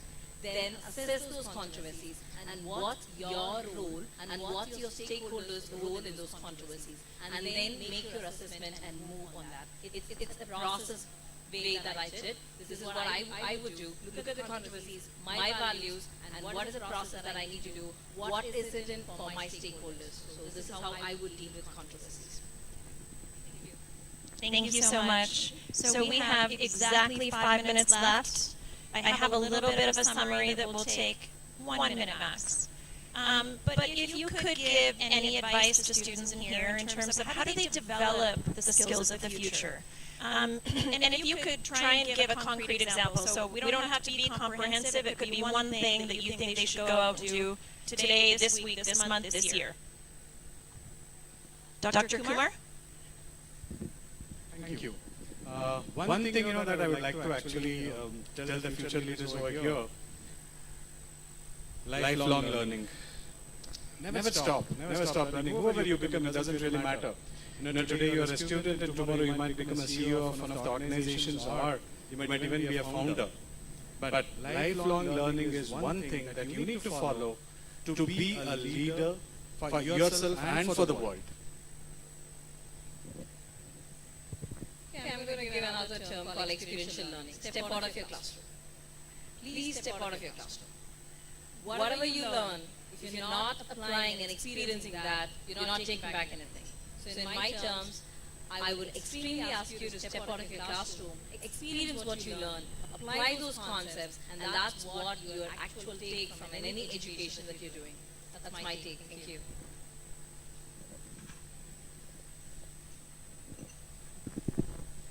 For students, future leaders who are sitting here, extremely important is you take up responsibility and you are accountable for it. Let us take an example of this event organizing.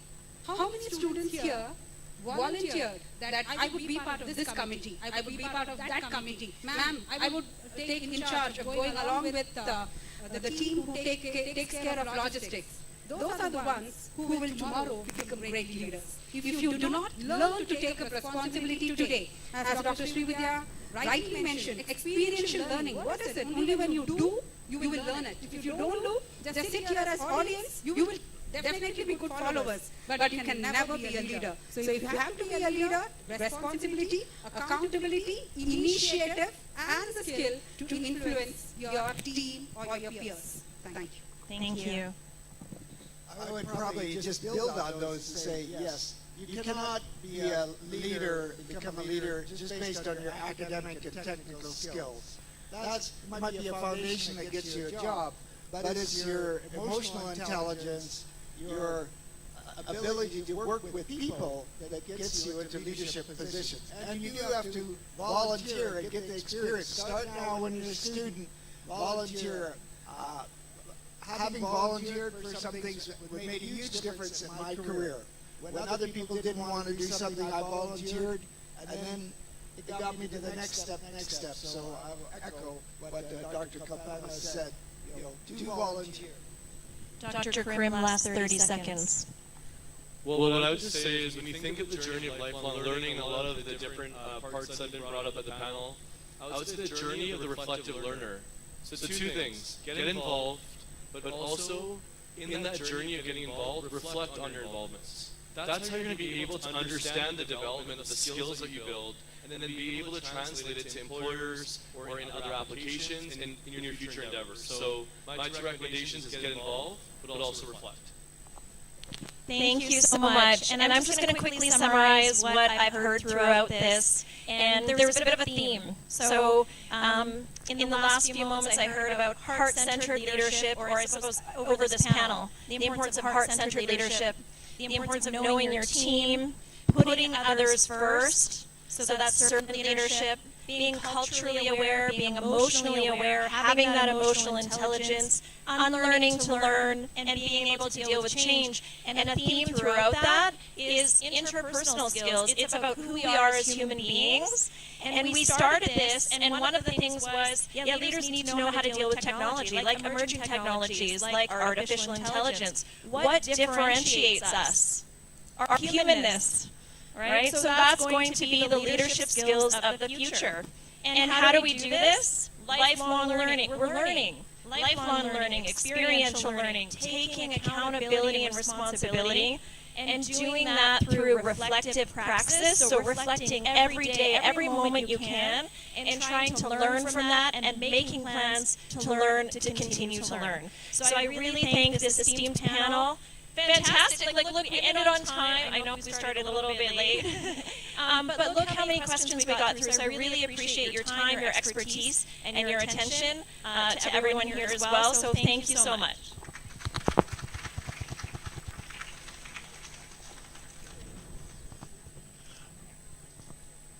We'd like to do a quick picture, so Dr. Lindsay Passmore, please come back to the stage.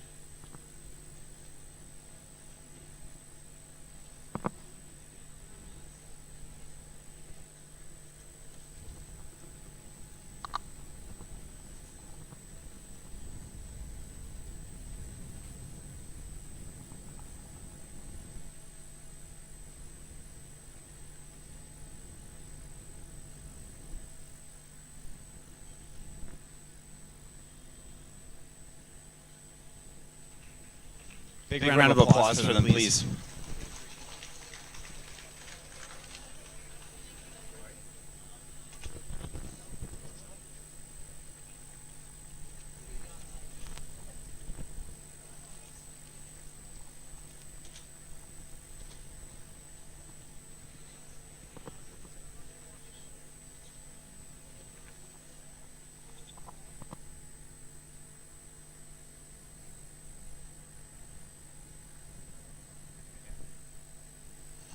Okay, wow, that was very insightful. Although that was a quick workshop, that was a panel discussion, that was actually amazing. So thank you to the participants for putting your hand up and sharing your questions, and thank you to our panelists for engaging in such insights. And we encourage you to post your experiences on Facebook, LinkedIn, X, and the GELP School app. And please make sure that you also use the hashtags #GELP, #2024 Global Marketplace, and #AIMS Institutes. I know that we mentioned that we'll be breaking for lunch. We're actually going to be pushing it just a little bit. We're waiting for lunch to arrive, so we are going to move into our first workshop. So we are going to have a few minutes break before we get into that. But for those that are unaware of the workshops that we have today, we will have one workshop on community catalysts, youth empowerment for sustainable development. Workshop 2 is the future of work, life with artificial intelligence. We have Workshop 3, Balancing Act, Nurturing Mental Health for Effective Leadership. And Workshop 4, Navigating Social Pressures, Making Choices that Reflect Who You Are. So if you do know where you need to be for your first workshop, we will encourage you to please make your way to that, because we have in the auditorium here, we'll have a workshop, the library, seminar hall, and A3. So as we mentioned, we will do our workshop first, and then we'll have lunch after. Thank you so much.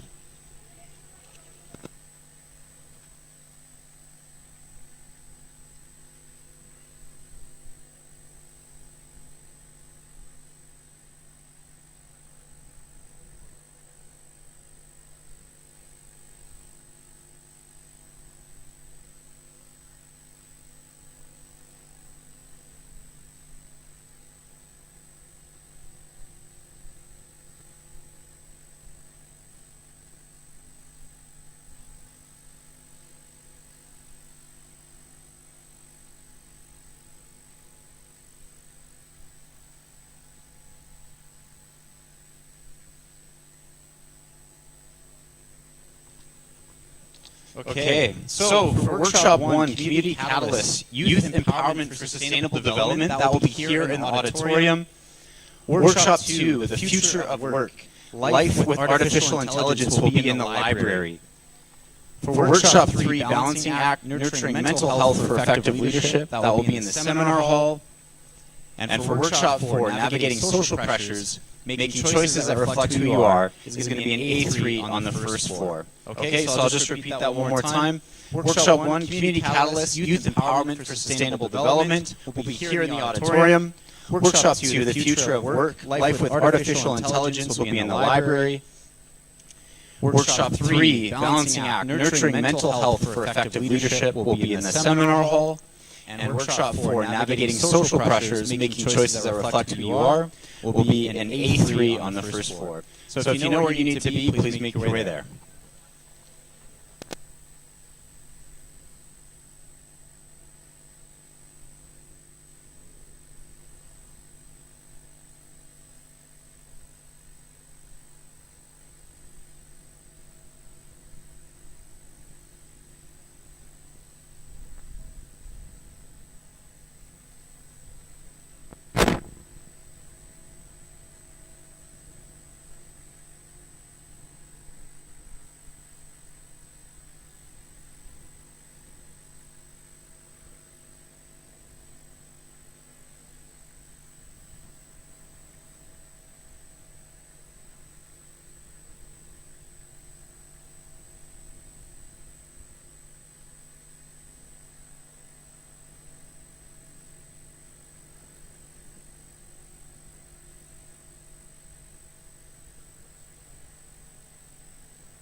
Oxfordshire University, UK. Gwen ran as a candidate for both the federal and provincial government and the first woman MLA ever elected in Upper Fraser Valley and provincial government in BC legislature as the BC Critique for Skills Training. Gwen is the owner and principal consultant of O'Mahony Consulting, which provides coaching, marketing, guidance, and advice on how to apply for business loans and government recovery grants. Gwen is a champion of the environment, having worked on numerous campaigns such as saving habitat for the spotted owl and a 2015 Supreme Court challenge to stop the construction of the mercury and PCB processing plant on the banks of the Fraser Valley. She is passionate about climate change and the preservation of the environment. Please welcome Gwen.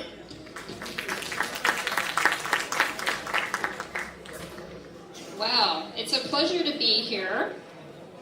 As mentioned, I have a background in politics. We kind of gloss over that.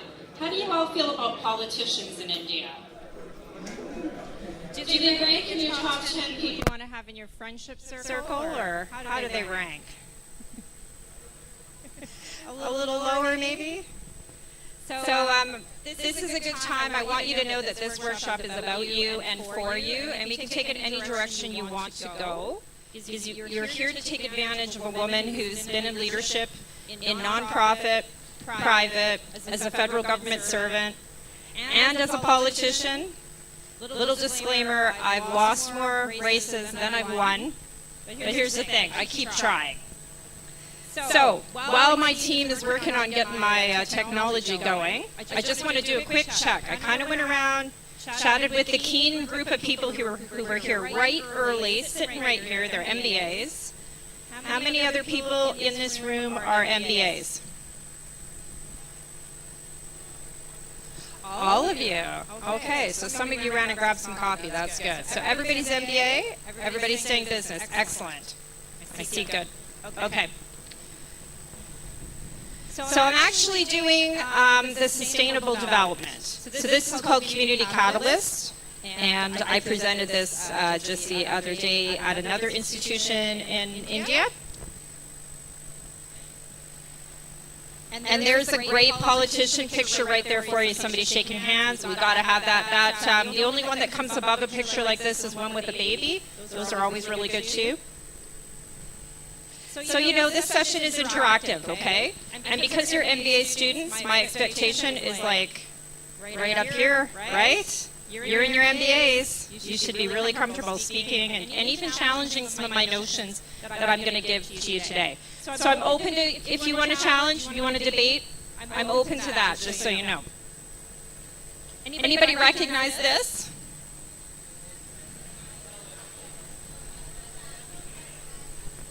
Maslow's hierarchy of needs.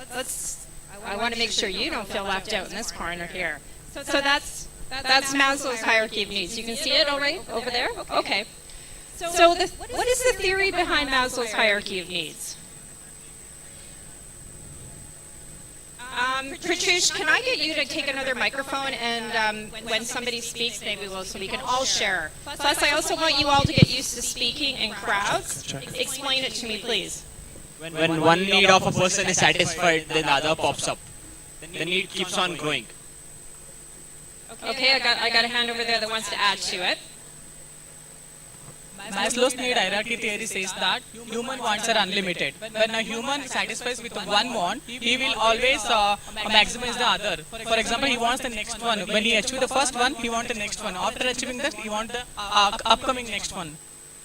Okay, and we got a hand right back there, with the very back there.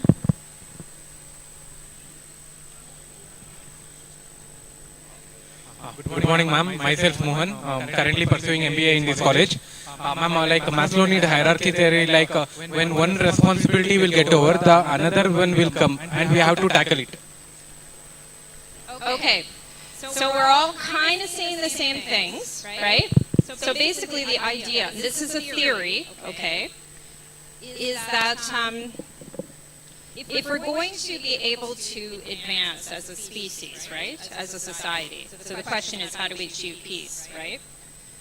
We have to have certain needs met. This is what Maslow theorized. So at the very bottom is your physiological. That's your food, your water, your basic shelter. And procreation is actually in that. So having a partner in life is part of that. He put that at the bottom as a basic fundamental need. And then you move up, and then safety is next, which is really interesting, right? Because you might think safety would be a need at the very bottom, but he really wanted to kind of isolate it out into these little stratospheres.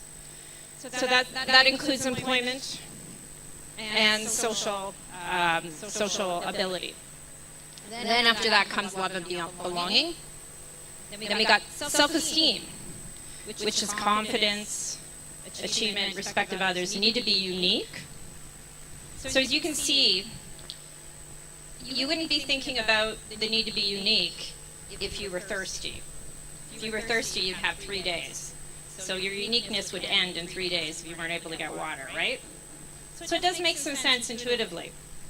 And then at the very top, he's got self-actualization, which is this wonderful place of creativity and art. Thing is, do you think this actually works exactly like this? Or can you give me an example where maybe it doesn't?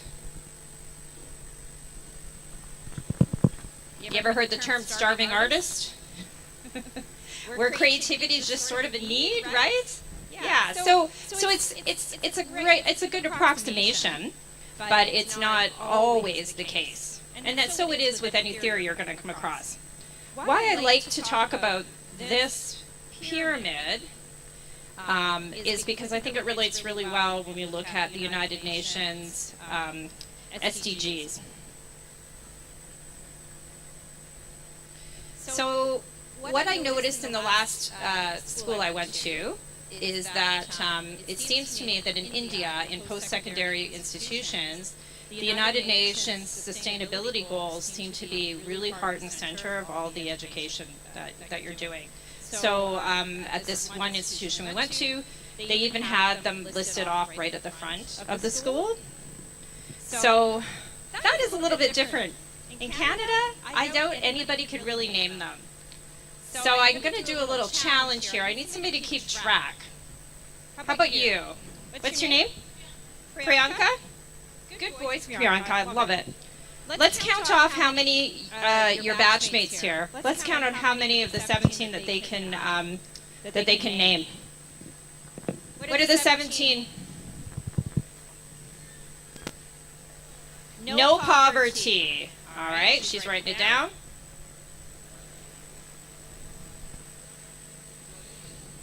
Political. Quality education. Quality education, okay? Anybody else?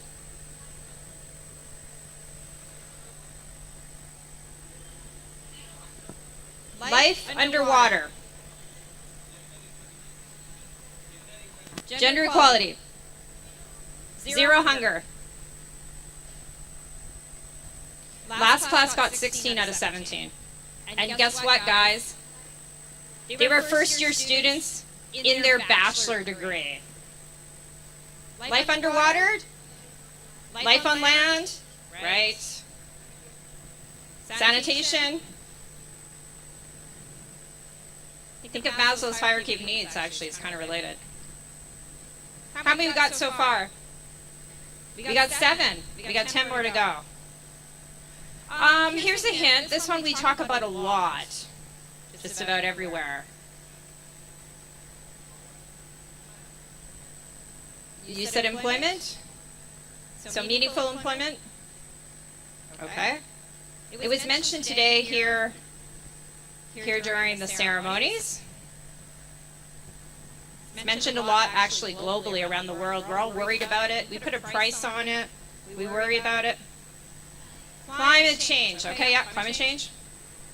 What are we at now?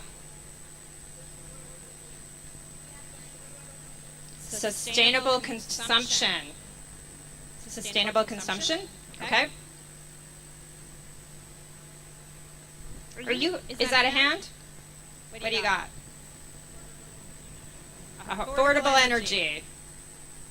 Good. MBA student. That's an important one. Affordable energy. Yes? Infrastructure. Infrastructure. What are we at now? 12.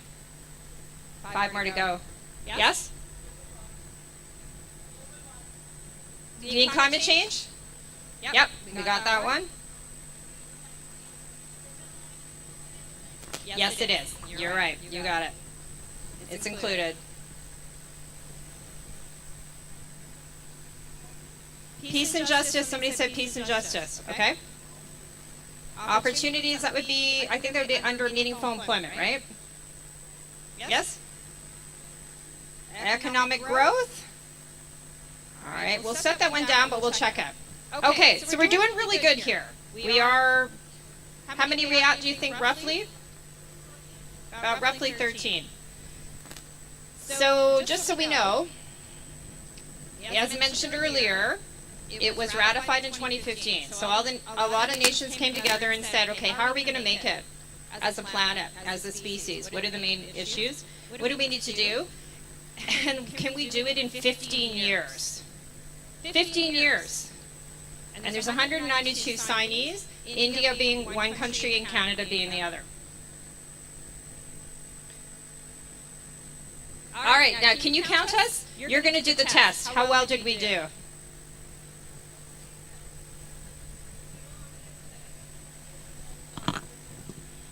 Good health and well-being was left out, and this is India, where I hear so much about health and well-being, right? What is the, you believe that food is medicine, right? That's different than Western philosophy, by the way. And there's something called Ayurvedic. Is it Ayurvedic? Am I saying it right? Ayurvedic, yes. Right. So that's really important. We missed it. We missed it. We missed that one. You don't have good health, you don't have anything, right? Quality education, gender equality, clean water and sanitation, affordable energy, decent work and growth, industrial infrastructure, yep. We forgot about reduced inequality because poverty seems to be related, but it's not. You can be a working poor, right? Sustainable communities, responsible consumption, we got that. Climate change, life below, life above. Peace and justice, yes. But partnerships, which is part of the reason why we do this global emerging leadership programs, right? This is a partnership right here. This is a sharing of ideas. And actually, it's really important between cultures to share ideas and to make sure that we do this. And in this day and age, politically, things are shifting a little bit. There seems to be a movement towards more nationalism and protectionism. As a Canadian, of course, we're really interested in what happens to the United States because they're our #1 trading partner. But likewise, there are shifts that happen globally, and then there are all kinds of issues that kind of come up. But partnerships are really, really key. So, here's a theory from an aid organization that I found really fascinating. That they actually did a little study, and they were able to match the UN sustainability goals with Maslow's hierarchy of needs.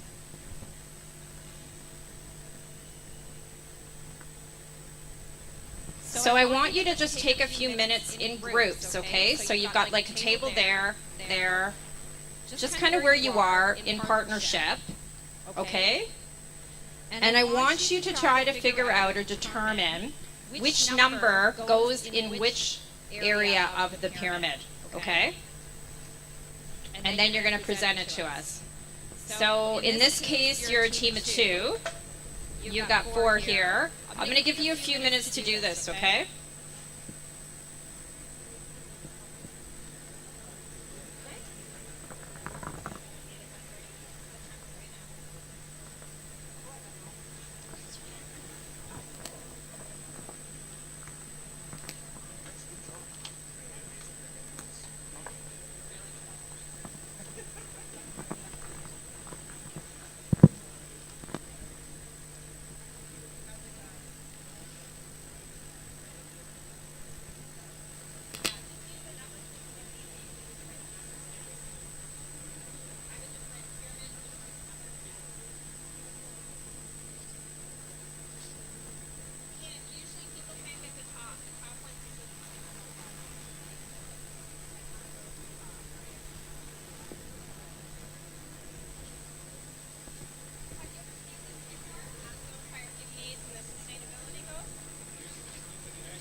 looking it up? Are you looking it up? No, better not.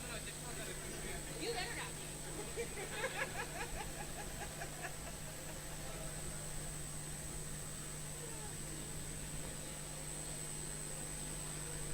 How's it going?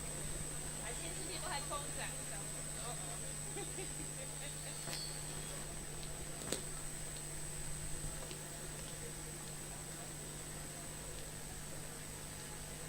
Okay, so I've been informed that some people have actually studied this actual theory. How many people have studied the theory of SDGs in Maslow's hierarchy of needs?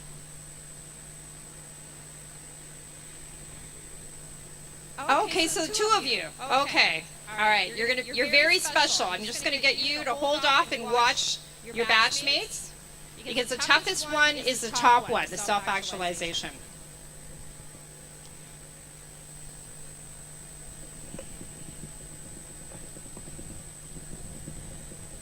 Okay, so Patrice, you got the microphone here.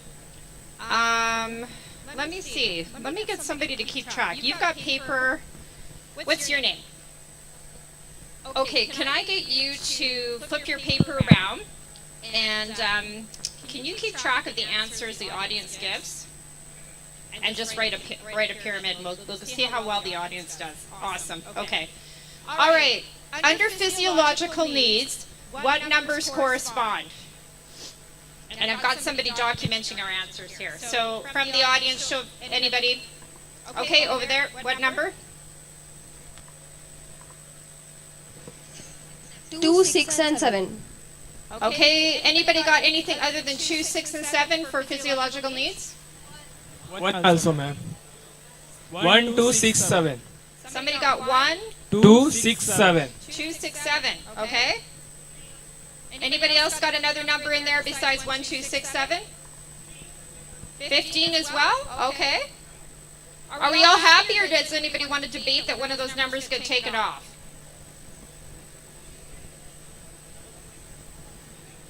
Okay, moving on. Safety and security. What numbers correspond? I got a guy in the back. With a show of hands, guys. With a show of hands. 1, 3, 11, and 16. Whoa. You got some duplications going on, hey? Okay, 1, 3, 11, and 16. We'll write it down. 3 and 4. So we got duplications happening in the next segment.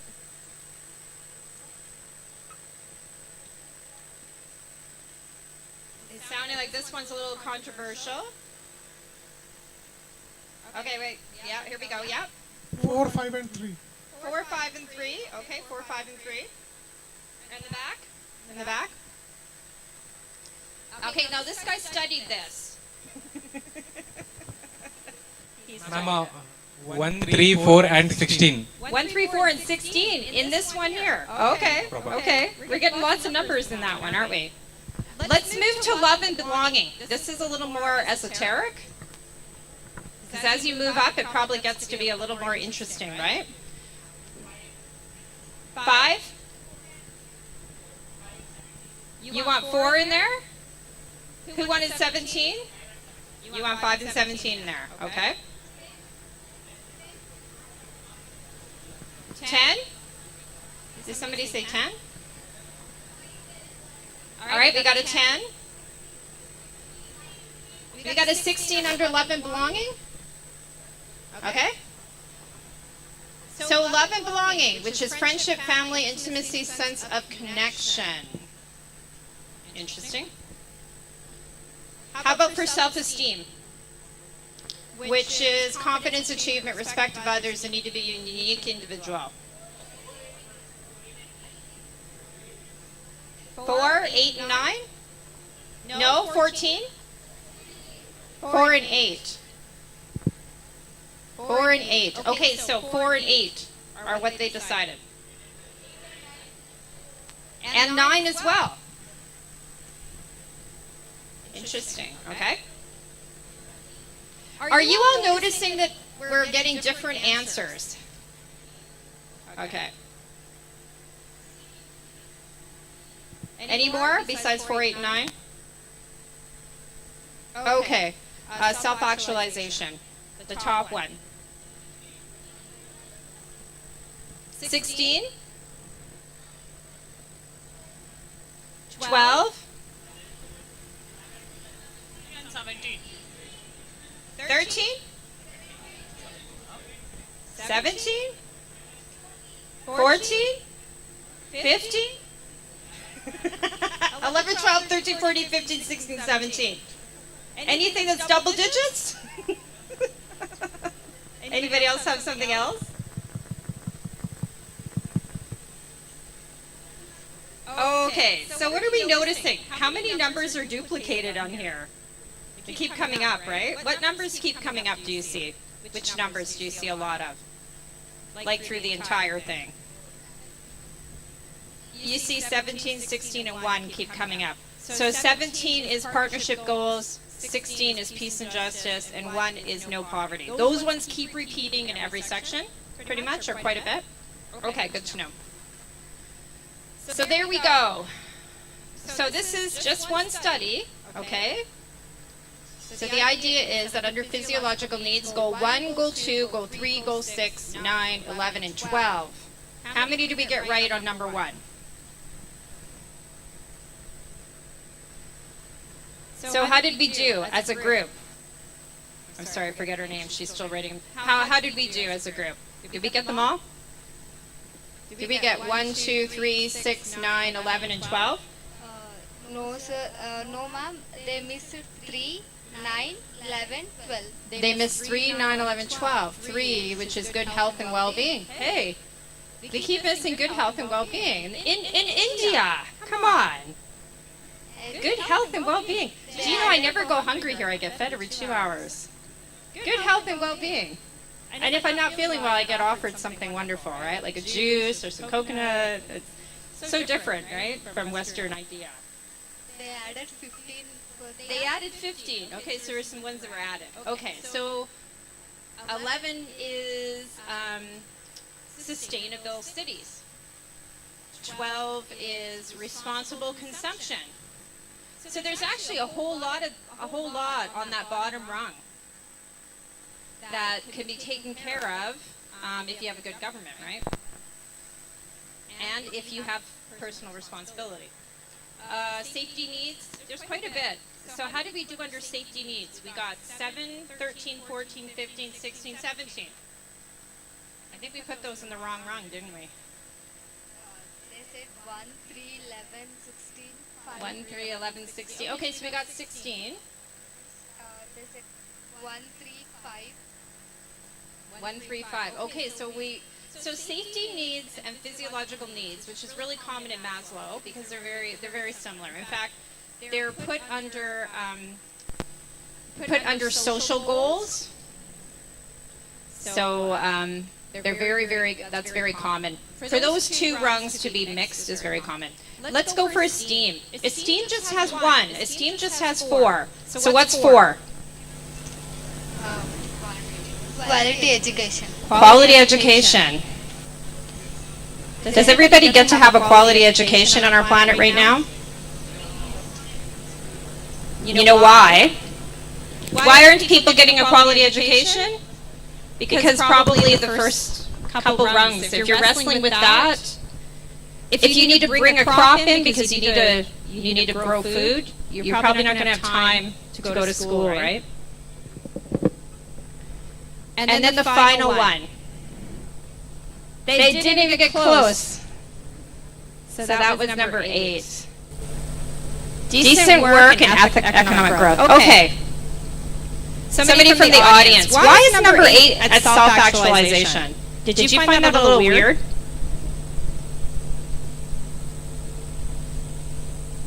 Did you find that strange? I wrestled with it myself. Anybody want to make a comment about it? Like why do you think it should or shouldn't be there?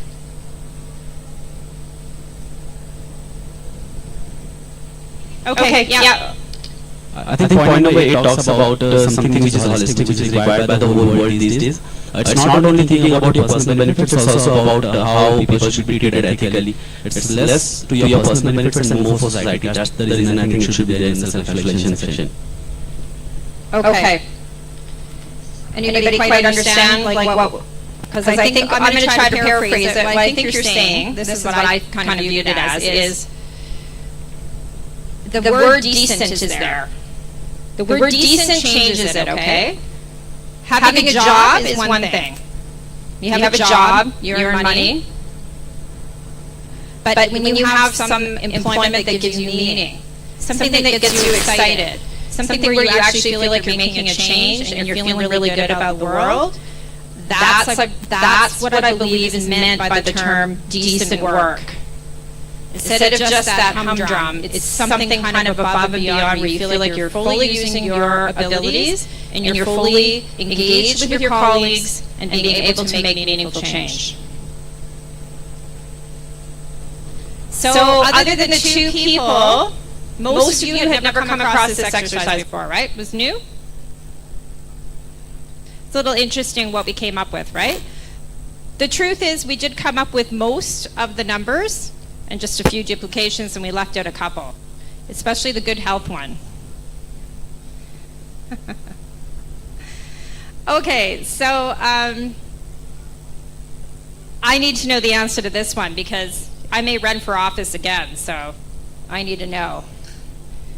If you were to pick one of the sustainability goals and say it's the most important one, just one out of the 17, what's it going to be? So I want to give you just a little bit of time to think about it. And then after that, I'm going to see if you can think of an 18th goal maybe that got missed. All right? Think about it though. I want you to discuss it amongst yourselves because you got to, I'll tell you something. Studies show that you can come up with better answers when you work in a team. So I'm going to give you a couple minutes just to talk amongst yourselves. Which one is most important and why?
Okay, I think we're almost ready.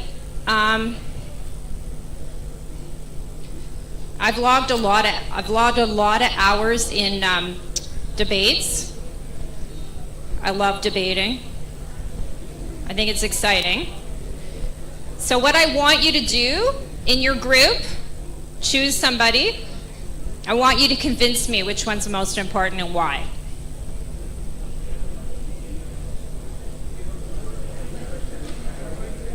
Who is brave enough to stand up and do this exercise? Okay, excellent. We got a taker here. Tell us which number and which the goal is and why is it most important? Okay, so I think the most important one is climate change. Because without a good environment around you, without clean air, without clean water, we can't survive, right? And if we can't survive, we can't achieve the rest 16 goals that we have. So that is the main reason, ma'am. I think climate change. Excellent. Succinct to the point. What do you think of his arguments? Sound good? I want somebody to disagree with him with a different point. Okay, you can take a seat. Somebody disagree. You have a different number. Okay, there we go. Go for it. He's right there. I think so. No poverty, it's the most important. And if I come with the 18 sustainable goal, it will be like transparent governance. It will be eliminating corruption. It will be directly impacting to the no poverty. So I think that. Okay, so you think no poverty is most important. Did anybody else get no poverty? Okay, over here, what were your reasons for no poverty as number one? First of all, no poverty would leads to zero hungerness, ma'am. That people can afford good food and even good health and well-beingness. So that no poverty deletes those two goals, first of all. And it would even contribute to economic growth. Countries that are facing poverty are in decline of economic growth. So if there is no poverty, they can even contribute to the country as well. Okay. So what he's saying is basically you're supporting Maslow's hierarchy of needs, that poverty needs to be overcome or nothing else can be done. Yes, ma'am. I think we got some different ideas here. Hello ma'am, good afternoon.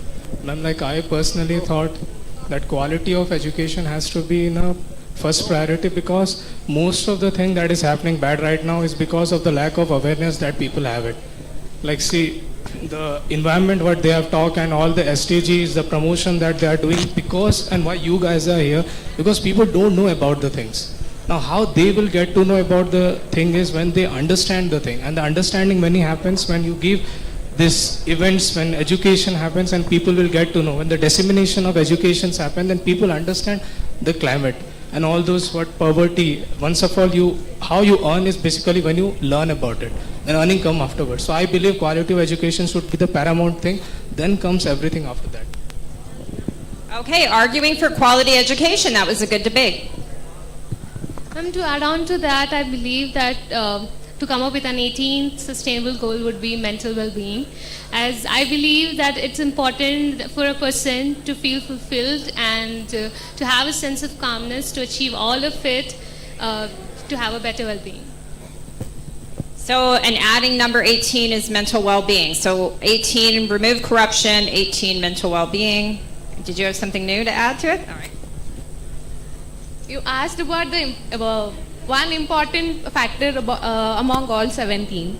I would say that the point number 8, which is decent work and economic growth, the fact is it stands at the top in the pyramid. And if we are in that stage, then automatically we would have fulfilled everything else. So that comes under one umbrella. If we are in that stage, then rest 16 would have been fulfilled. That is my argument. Okay. Sounding pretty reasonable, hey? Does anybody want to argue for one other one? Anybody want to take it on? I see somebody over there.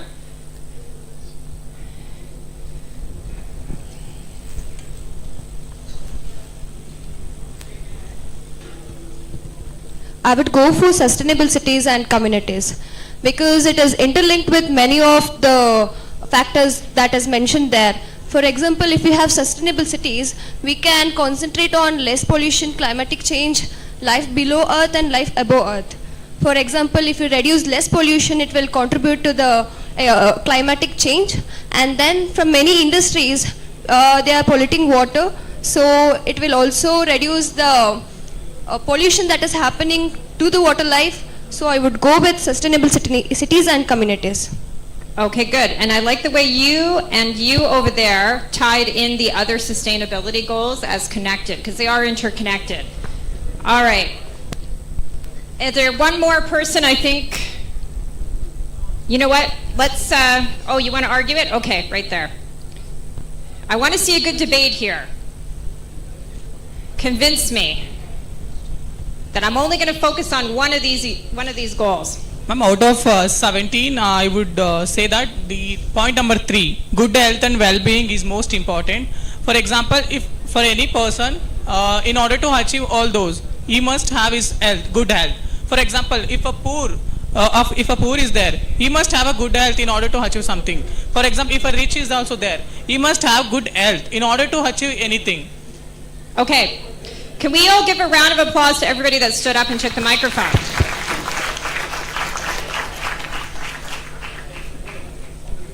Okay, so I am going to do my argument. I'm going to pick mine. Mine is peace, justice, and strong institutions. And I choose that because I'm a politician and I believe government matters, right? I believe government should be transparent. I believe government should be democratic, so you get to choose. So if you don't like somebody, you can vote them out or you can vote them in. Sometimes we make mistakes, but whatever. You can vote the person out, you can vote them in. And that they should be free. What can happen with all these goals if your government is controlling you, or maybe they're in a place for the wrong reason? Will any of these be achieved, or will that person be so interested, or that government so interested in power, right? We have seen in our history abuse. So that's what I argue for. So I argue for that number. So let's do a show of hands. Who believes number 1 should be first?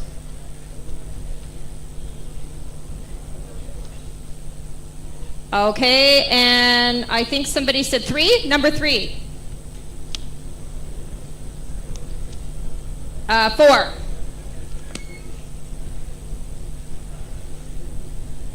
8. 8. 11. 13. Climate change.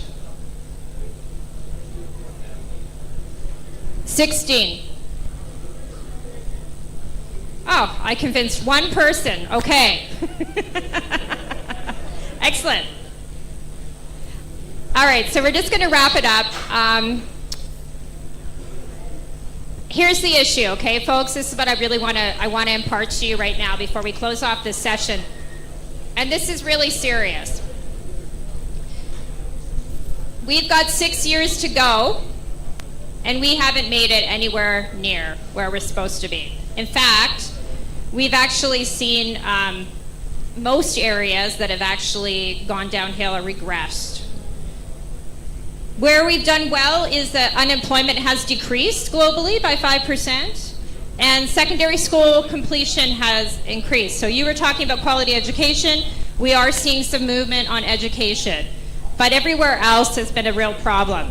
And some of it is like Maslow's hierarchy of needs, right? There's been deforestation, but that's because people need to farm, because people need food. So here's what it looks like. Severely off track. This is why you're important, okay? And I want you to take this group activity home with you, okay? See, you're the upcoming generation. I know you've been told this many times, but the reason why you're so important to these goals is because you have the time left to put into it. You've got your entire lives to put the energy into it. And you've got the energy, right? And what I've seen of people who've moved to India, the students I've interacted in India, you're incredibly innovative, and you tend to be people that don't back down. That's what I've noticed. You don't give up very easy. In fact, I've talked to employers because I used to be the critic of skills training, and he told me, a group of them told me, one in particular, that when a person from India comes and does a placement test, they almost always score so high on math, just like that. So if there's going to be some answers to these issues, I hope that I've imparted into you the importance of focusing on it and coming up with innovation. And thank you so much for taking this time to be so engaged and innovative and interesting.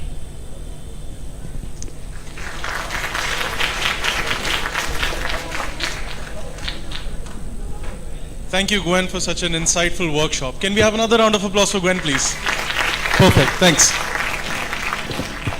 So before we close, we've got some really exciting news. There's going to be a prize giveaway that we do at the closing ceremony, and how you will be and how you can enter this is through the GELP School app. There's going to be a QR code that you see on the screen right now.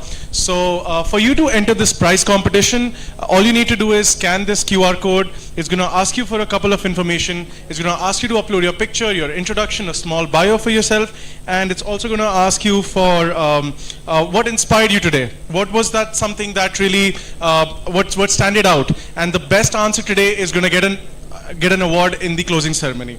So thank you so much everyone for attending our session. We will be breaking for lunch. We will be meeting at 2 o'clock right here. And the next workshop that we are going to have is going to be by Curtis Johnstone. And it's going to be the future of work, life with artificial intelligence. So thank you so much for being so patient with us. And we'll see you at 2 o'clock. Thank you everyone.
इस side से लीजिए ना, ये आना चाहिए background. हाँ बस बस बस बस बस या लगना चाहिए हम कुछ बोल रहे हैं। Shit.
But I'll pass it over to Diamond here. He can introduce himself as well. Hi there. How's everybody doing today? You guys have your lunch? Good. My name is Diamond Karim and I'm on the GELP board of directors. And I just want to thank you for the very warm welcome here today. And I give to Curtis to carry on. Awesome. So Diamond's going to be wandering around throughout the crowd here today too. So if anyone has a question, flag him down and he can wave me over or he can answer your question as well. So yeah, today we'll do a little bit of an introduction. My name's Curtis. I've worked in the technology sector basically half my life. Began in real estate analytics originally, and then slowly moved into the education sector with GELP. And today we're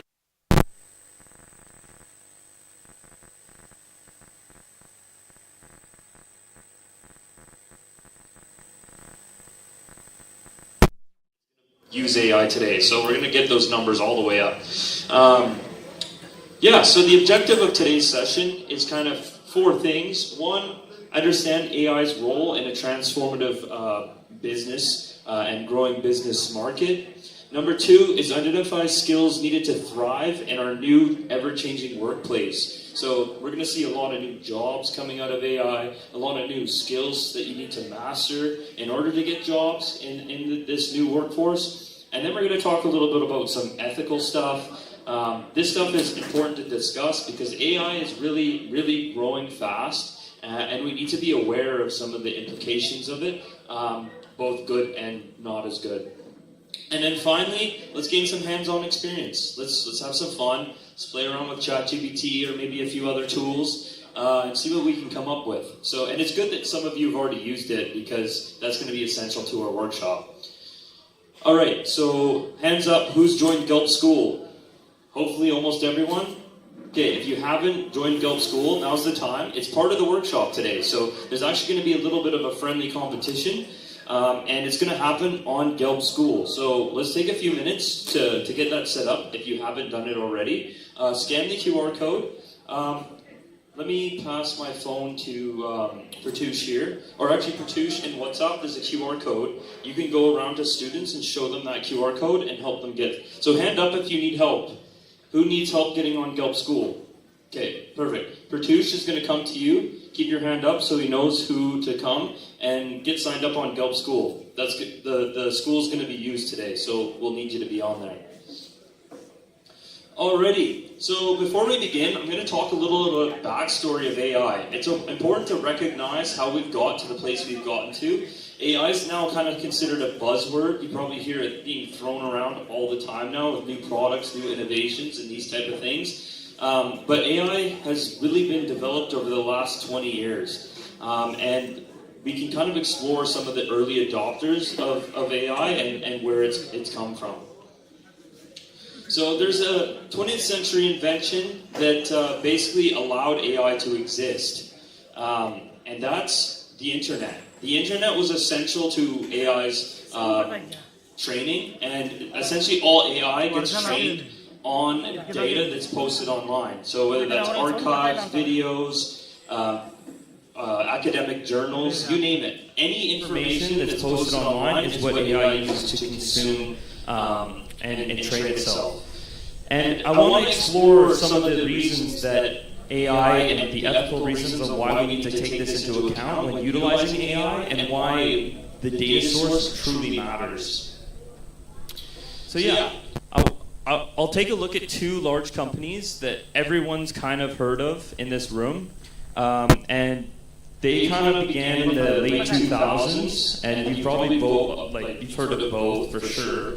One is Spotify. How many people here use Spotify? Hands up. Yeah, almost everyone in the room. It's a very common platform for music consumption. And one thing to keep in mind is every time you do an interaction on Spotify, this data is collected and trained. So their algorithm is actually trained every time you do an interaction on the platform. And that's anything, skipping a song, liking a song, fast forwarding in a song. All these things that you do within the platform are utilized to train AI models, and that's how the algorithm determines songs that you may like and curates playlists that you're going to continuously listen to. And these procedures are basically designed to keep you on the platform as much as possible. That brings me to my second piece of technology, YouTube. Everyone here has probably used YouTube at some point. It's one of the best video platforms. And back in the early 2010s, they used to have a subscription-based algorithm. They still have subscriptions, but back then, the content that you would receive in your inbox or on your homepage, this was all based on subscription. So what I mean by this is the process was you find a creator, you would subscribe to their content, and then that content would be delivered to your inbox. This process has dramatically shifted throughout the development of AI. Now the platforms are telling us what to watch rather than we requesting content from the platform. So now YouTube's homepage is just a whole list of videos that the algorithm thinks you're going to like, and to be honest, the system works. Watch rates continuously go up, and we see more and more content being consumed on these platforms. As I said, every user interaction and behavior, all of these things are recorded and utilized to increase the algorithm's success rate. So the more and more you use these social platforms, the better in theory they get. Next up, I'll talk a little bit about neural networks. Now, has anyone heard of neural networks here? How they work? Okay, that's okay. Neural networks are the backbone of AI. So AI is this mysterious thing, and we don't really understand how it works. It kind of just does its thing behind the end. You put in a request in ChatGPT, it gives you a response. But there's a procedure on how that data is built up and how you start to understand the results that it's giving you. And that's all based on neural networks. So what even are these things? So imagine a room. Imagine every person in this room is an expert in their field. Okay? So if you're a hospitality student, you're an expert in hospitality. Just imagine that for a second. Each person is responsible for a very specific task in this process. So we'll start with the back of the room. And everyone here is like a tiny processing unit. You're all individual neurons. At the back of the room, this is like the input team. You guys are essentially receiving initial information into the system. For example, if you wanted to identify a picture of a dog, your input team would kind of specialize in looking at individual pixels or things like that. Right? Okay, so back of the room, input team. Then you have the kind of connector area. So moving a little forward. These are experts that are connected to the other experts in the room, and they're passing notes, writing conclusions and then passing them on to the next people in the line. So if we started from the back of the room, we're slowly moving our way forward, and each individual is writing a little note on what they think about that little pixel that we discussed. Then we finally get closer and we get to weights. So this is essentially each note's influence. So as we move forward in the room, now we're starting to assign how much each note matters. So let's say we started with a photo of a dog, right? And an individual pixel. What it's going to do as we start going forward, each thing is going to pay extra attention to certain pixels based on some of the things that it's identified make up a dog. And that's how we start to identify these things. So, for example, the shape of the ears. This might be a high weight conclusion. So a lot of dogs might have a very consistent shape on their ears, so we might assign a high weight to that. This is all in theory, but it kind of equates to how this works. Next, we have color of fur. So animals have all sorts of colors of fur, but dogs may have within a certain spectrum. These would be assigned a certain weight too, and it would also be within a smaller window. And then finally, presence of a collar might be low weight because not all animals are domesticated, so it would assign a small weight to that. This is obviously a very small example of this greater concept, but that's basically behind the scenes of how ChatGPT and these AIs work. This is like another advanced addition to it. They're called hidden layers. They might look for more simple patterns or colors and pass those notes along as well. Okay, next up, I discussed a little bit about some ethical challenges with AI. Does anyone have any ideas of what those might be? Anyone want? Yeah, right over here. Do we have a second mic or just the one? Yeah, maybe give that to Prutush or to Diamond there and they can run it along. Hand was just over here.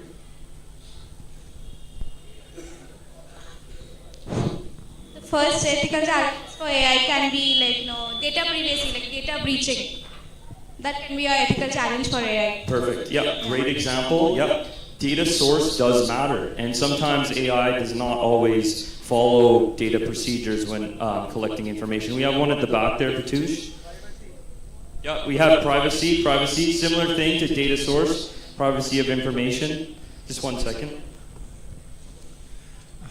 Sir, job displacement and lack of transparencies and all, even bias and discrimination can take place. Yes, I love the example of discrimination. That's totally a thing. If the data set isn't diverse and it's not representative, it may not give you an effective output. It may be limited in its understanding.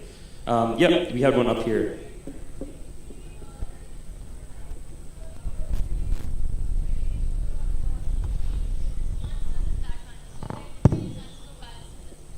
Yes, yeah, 100% correct. Also, again, when you're conversing with AI, you may make bias in the way it responds based on how you converse, and that's a great example. Okay, these are all fantastic ethical implications. We have one more here. I'll take one last one. So, right now we with respect to ethical, it's all originality of content. Let's say we create content by the help of ChatGPT itself. So we don't know who is the creator of the content. Can we consider that as our own content or it's something else? So that is an ethical issue that has been asked. 100%. That is great. So it's who owns the material you use? That's fantastic. One more. And so one more thing, that AI can't be creative. It always works on the data driven, what data set already given to the tool. So it can't be creative. Any unforeseen situation comes to solve. Correct. Yes. So it's all based on its data set. And those are all great ethical considerations that I think we'll have to take going forward and try to address. And we've seen successful implementation, and we've seen some things not work out in that space. And these are important conversations that we'll continuously have to have in this space. And there's one last one that matters a lot to me too, and that's the ethical consideration of how much power AI takes to run. It's very, very power the power consumption, I think, is around 20 times like a Google search every time you make a query. So yeah, these are all factors that we have to consider when utilizing AI, and we have to continuously have conversations in this space to make sure this technology is developed as ethically as possible. All right, thank you so much. Next. Okay, yeah, we discussed this. So now I want to talk a little bit how you can use AI, and maybe the ethics fall into this place too, but I want to also discuss how you use it effectively in your career, in the professional space. However you're using AI, we want to make sure we're introducing this new technology in our lives in a cohesive manner that will actually give you success and not kind of the illusion of completing tasks, more like it actually benefits you in your day-to-day life. So this is the kind of analogy I want to give you all. So when I first started using AI, I treated it more like, hey, this is sweet, I can use this platform, just ask it a question, copy paste, I'm done my work. Easy peasy, save a bunch of time. But that's actually the incorrect way of thinking when you want to use this technology. You actually want to still retain the power yourself when you utilize AI. So I like to use this analogy. Let's consider us all master chefs. So we're all in charge of a kitchen individually, and what we can use AI to do is handle specific tasks. So these are all like preparing all the ingredients. And then we take all these ingredients and assemble a beautiful recipe that creates the end outcome that we'd like. And this is a good way I've come to understand how I utilize it effectively, specifically when I'm working on it with coding and other ways like that. This is how I go about it, is that it's not the master chef, I am, and it's helping me assemble each piece of the puzzle. Yeah, let's explore how we can actually do this. So for today's exercise, we're going to use ChatGPT. It's the most popular large language model. There's a ton of them out there, but most people use this, so we'll focus on OpenAI for today. The first thing is custom instructions. Now this is really important because what it does is it sets the tone and the precedent of how you're going to use AI. Every single person here has a different desired outcome when they use AI, so we have to set it up to understand that, right? So this is how you set it up. You go in your profile, you click your profile custom instructions tab, and then it's going to ask you 2 questions. First, what would you like ChatGPT to know about you, and how would you like ChatGPT to respond? Now, you can do this within your prompts too, but this sets it up so you never have to worry about it, and it just works every time. Let's kind of see what the difference that this makes.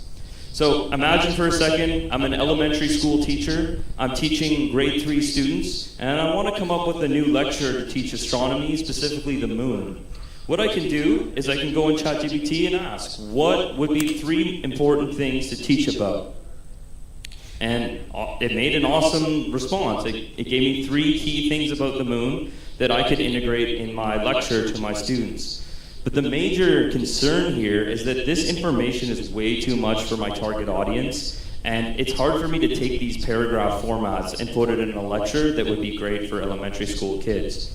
So, if I set my custom instructions up, that fixes the problem. I can say, I work on science education programs for 3rd grade students, and when discussing potential solutions for work-related items, present the information in a table format outlining the pros and cons of each option, allowing for easier comparison and decision-making. So now, anytime I interact with ChatGPT, it's going to have these parameters set as a default.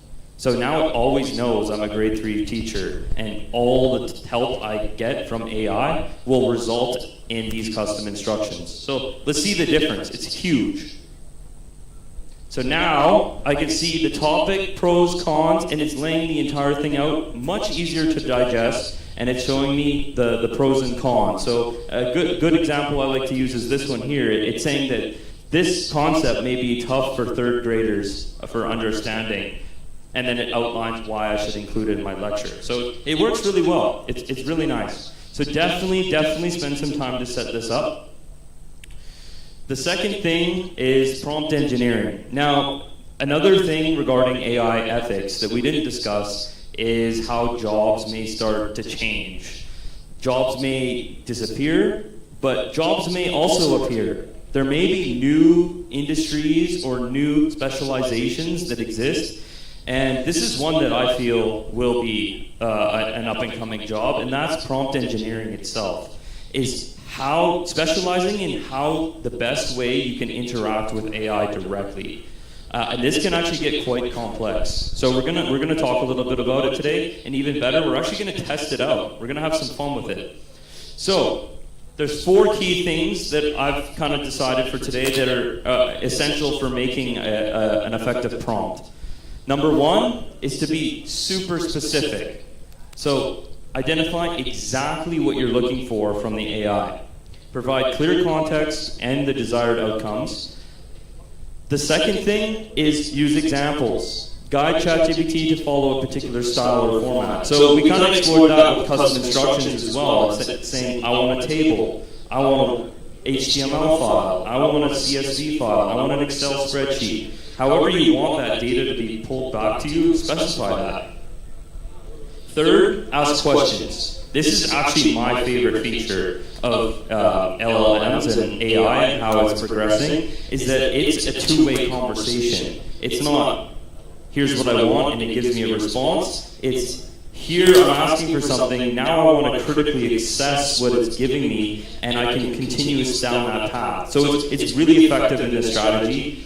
One comparison I would make is before when I was doing a lot of coding, I'd use a site called Stack Overflow to ask questions. And this is essentially like a forum. So you post, hey, I'm looking how to do this, can you help me? And then someone would post a response. Well, the good thing is now I can do that with AI and get a response instantly, which is fantastic. Lastly is to test a lot. Test your prompts, compare them, do A/B tests. A lot of marketing agencies do this when they do social media marketing. They'll test one ad and then compare it with the other. Do this with prompts too. Make a fresh window with no context and compare the two. See which one performs better. This is really important. Don't just go with the first result. Test it. Play around a few times until you find something that's the most effective. Okay, let's try it out. So, everyone has GELP School now? Yep? Perfect. Everyone has access to an AI. Okay, perfect. You can use ChatGPT, you can use the one on Meta, WhatsApp, whatever you'd like to use. Just use a specific LLM of your choice. Before we dive into it, I'm going to show you what you don't want to do. Right? So here's an example. At the end of the session today, a little spoiler, I want everyone here to write a reflection on the session. And use AI if you'd like, but I do not want you to do this. This is an ineffective use of AI. So I could just go on ChatGPT and say, hey, write a reflection for Curtis's session. It's going to give me a pretty good response, but there's reasons why it's not so good. Few of those, maybe there's no context. And actually, I'll hold off there. I'll show you what you can do first, and then I'll show you what this would be missing. Here's exactly what you should put in AI when writing reflections. What data do I need to give ChatGPT to help me write an intelligent answer to the following question? Then I put in the prompt. And what it's going to do, it's going to give me this list. Here's everything you need to get an effective response from ChatGPT. So, after this session, I'm going to ask you to write a reflection, and you can use AI if you'd like, but I want you to do it in this format, where it asks you all these key things. What were the details of the workshop? What was your personal experience of the workshop? Make sure you give it all this data before making a response. And you know, this is instrumental. If you take one thing away from today's workshop, please make it be this, because everything you put online represents your personal brand. So regardless if it's written by yourself or an AI, if it's not well written and well formulated, people will assume you made that. So you want to make sure that whatever you're putting out into the world, you feel confident meets your personal brand. Make sense? Okay. So we're going to do a little quick activity. It's called a LinkedIn. We're going to help. Everyone here have LinkedIn? Who has a LinkedIn here? Most people? Yeah, perfect. Okay, so what we're going to do is we're going to basically write new LinkedIn bios using ChatGPT in the way that I specified. So I want you to use this as your prompt, and I want you to say, please help me create a LinkedIn headline that effectively communicates my experience, qualifications, and unique value. And then I want you to incorporate keywords that are relevant to the industry you want to work in. So if you're in hospitality, say that. Give it very specific context. I want you to include your resume, or if you don't have that, just include things that you've done for work in the past or your current degree. I want you to include your passion. I want to include what you want to do in life. And I want you to put all this data in ChatGPT and see what it comes up with. Make sense? Okay. You got 4 minutes. Let's do it. Also, if you have questions, put your hand up and me and Pertush will come around and help you out.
Any questions over here? All good? Okay, it's a super fast exercise, so I'll wrap it up pretty soon here.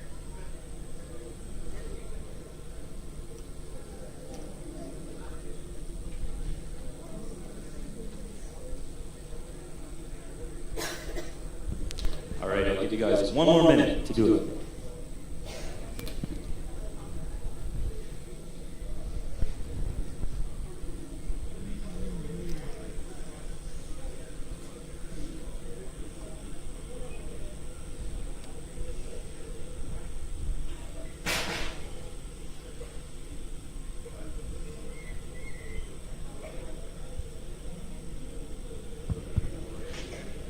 All right, okay, so we'll wrap things up here because we're going to move right along. This, you can always practice yourself on your own, start playing around with ChatGPT. I think we had a good example over here, if you'd like to share what you came up with for your bio.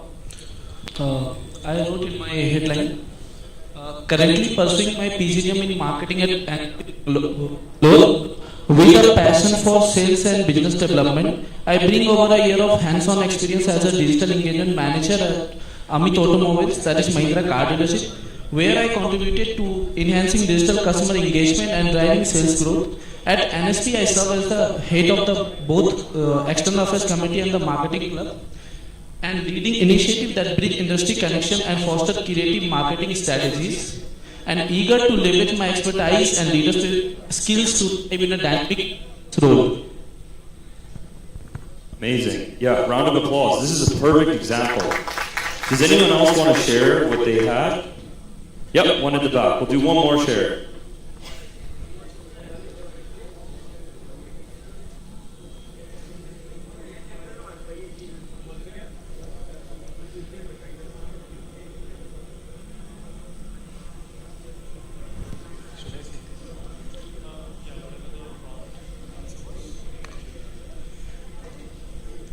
Sir, my LinkedIn headline is MBA student, BCom graduate, passionate learner in business and management, award-winning competitor, aspiring leader in strategic growth. And this headline is professional, concise, and communicates your academic background, ongoing education, achievements, and aspiration in the business world. If you would like to emphasize specific skills or areas of interest, example marketing, finance, entrepreneurship, let me know. We can refine it future. Perfect. Another round of applause. These are all great examples. Okay, perfect. Play around with this on your own. I highly recommend building up your LinkedIn. AI is a fantastic way to speed that along. Alrighty. Now we're going to jump into a bit of a group challenge. Okay? So we're going to work together to use AI in a fun way. So yeah, what we can do is if you can all gather yourselves in groups of like roughly 10, I would say 5 to 10. So like each area they can kind of join together. So if there's a table here, join that table. A few people come together. If everyone can kind of section themselves off into groups, that would be fantastic. Okay, so our group challenge is we're going to come up with a creative way to use AI to solve a problem. And this is going to be competitive. So each group is competing against each other to solve a problem. The team with the most creative, practical, or impactful solution is going to win the competition, and each team must share their solution on the GELP school. Okay? Perfect. So, this is it. Imagine you are part of a team asked with innovating guest experiences at a luxury resort using AI. Your challenge is to develop the concept for AI-driven solution that enhances customer satisfaction, operational efficiency, or sustainability. After brainstorming your concept, you need to craft a professional post to share your idea with the industry leaders and peers on the GELP School app. Okay? So take a photo of this. You got, let's say, 10 minutes. Okay? Each group, 10 minutes. And we're going to go around and each group is going to present their concept after the 10 minutes. Okay? And make sure you use AI. This is an AI-driven assignment. Perfect. Okay, break.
But ಈ ಥರ ಮಾಡಿದಾಗ files record ಮಾಡಿರ್ತೀವಿ ಗೊತ್ತಾ, ಅವು ಒಂದ್ಸಲ not play ಅಂತ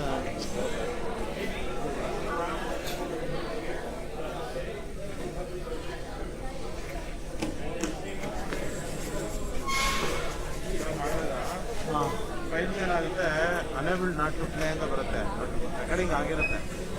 125 ಹೋಗ್ಬಿಡ್ತು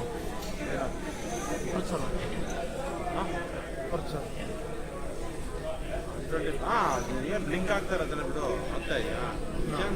change ಆಗ್ತಾ ಅಲ್ವಾ? ಎಲ್ಲಿ ಬರೋದು 125 ಇಂದ ನೋಡಿ, 125 ಕರೆಕ್ಟಾಗಿ ಇರಲಿ. ಏನಾಗೋಲ್ಲ, ತೊಂದರೆ ಇಲ್ಲ.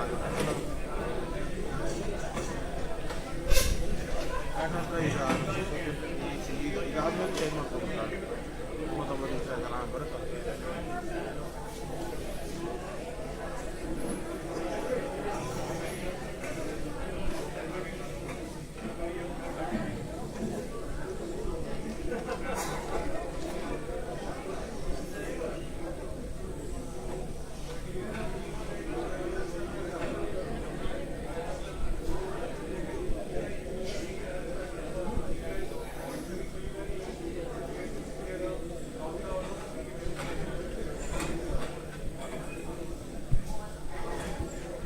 All right. It's very important that you collaborate with your entire group. So make sure everyone has a voice, everyone adds their own opinions. Part of the reflection at the end of today's workshop is going to be how you did that. So it's very important that you work with your entire group. All right? Okay, 10 minutes. Let's go.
All right, does anyone have any questions? Put your hand up and I'll come over there if you do.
also, if everyone can come up with a team name as well while you're doing it.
check. Okay.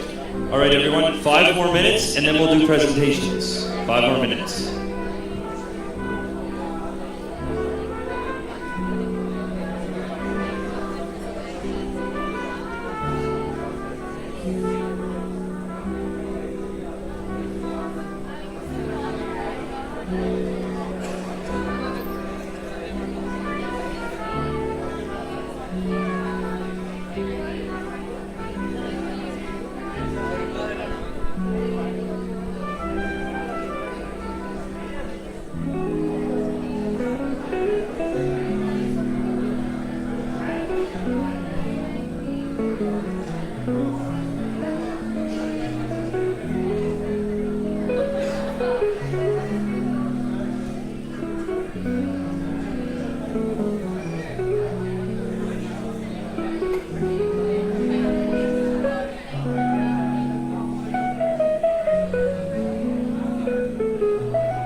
All right, one more minute, and we'll do some presentations here.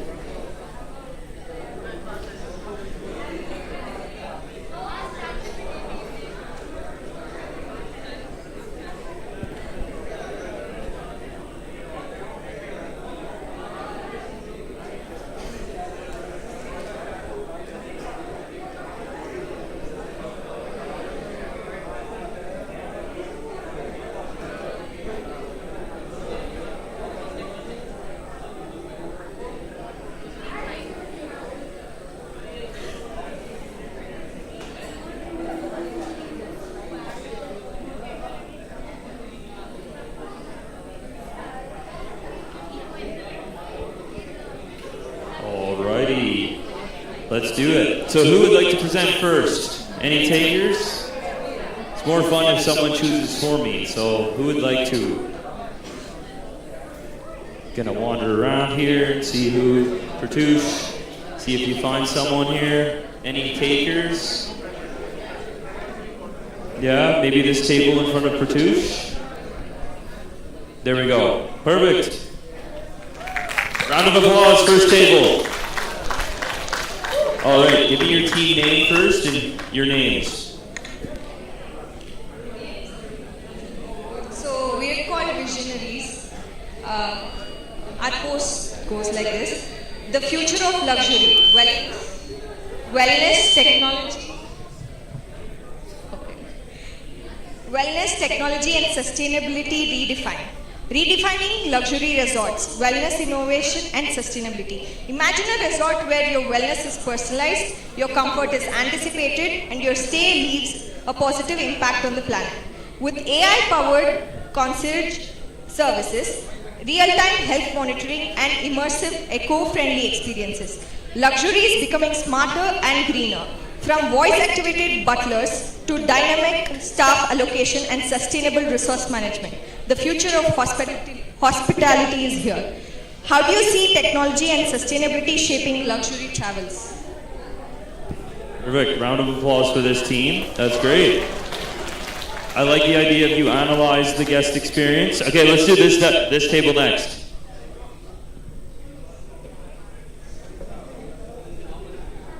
And make sure you post on GELP School, because we'll score them all after.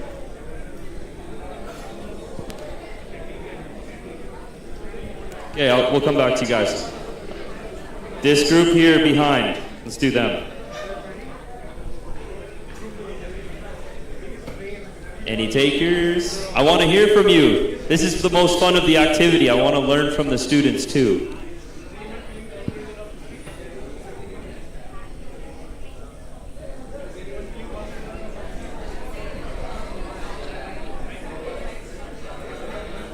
All right, anyone want to present? Here? Yeah, this table here.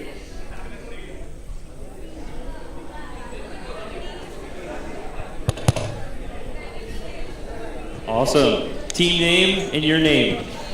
Okay, good afternoon everyone. Our team name is Team Sankal. And I am Sanjay. So here is our product. So it is an AI powered guest harmony system. So noise cancellation is something which we'll have to focus on when we are focused on luxury resorts. So we are exactly building an application which is going to solve this problem. So we are having features like dynamic noise management, because when the guests arrive in hotels or resorts, there will be a lot of noise disturbances from neighbors or traffic and so on. So this is exactly this AI, what it will do is it will detect and it will minimize the noise. So number two is it also has this smart space optimization system. So it recommends, for example, if on a weekend, if there are 100 members in a resort, so if a particular group is in swimming pool, this recommendation for the next group will be in spa. So it optimizes based on their preferences and will make sure the place is not crowded, so that it will give a more personalized experience for all the guests. Number three is unified guest behavior analytics. So it analyzes the guests' behavior based on their preferences which they are fed inside the app. And based on this, based on their dietary preferences, it will schedule the entire plan which is required. This reduces a lot of cost which is being given to the employees, and it also increases the operational efficiency. Thank you. Round of applause. That's awesome.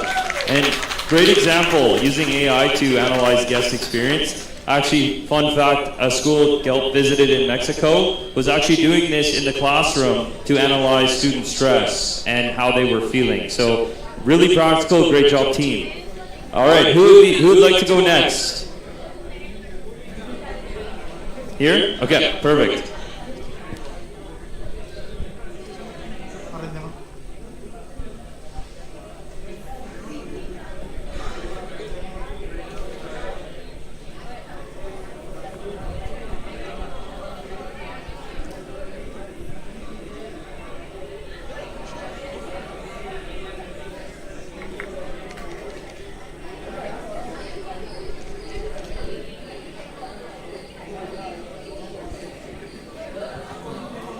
Sir, our team name is Aimer1. So I have written some points regarding the luxury resorts. First one is staff optimization at right time.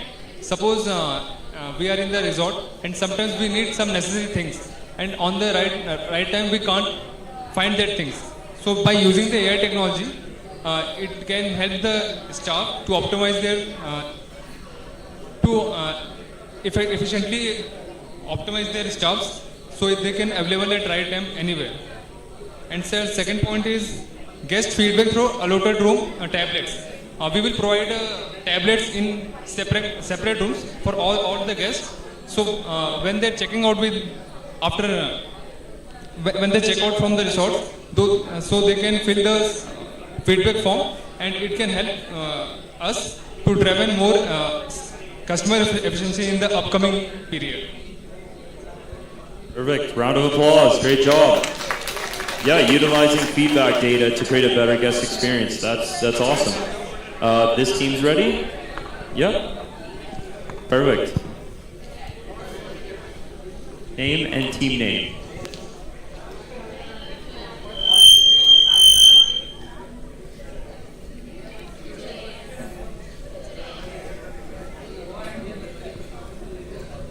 Okay, so my team names is Future AIs, and okay, the future of luxury hospitality lies at the intersection of personalized service, operational excellence, and sustainability. At Tech Aurora, we are excited to introduce an innovative concept, the AI-driven Resort Experiment Hub, in short REH. So what is REH? REH is an integrated AI solution that elevates customer satisfaction, streamlines operations, and promotes sustainability. How it works? First, it provides personalized guest experience. It provides operational efficiency for the hotel. Then comes sustainability at the core. And coming to the benefits, the guests enjoy a hyper-personalized, seamless stay. Resorts achieve greater efficiency, reducing operational cost and increasing productivity. And sustainability goals are met without compromising luxury of the customers. Thank you.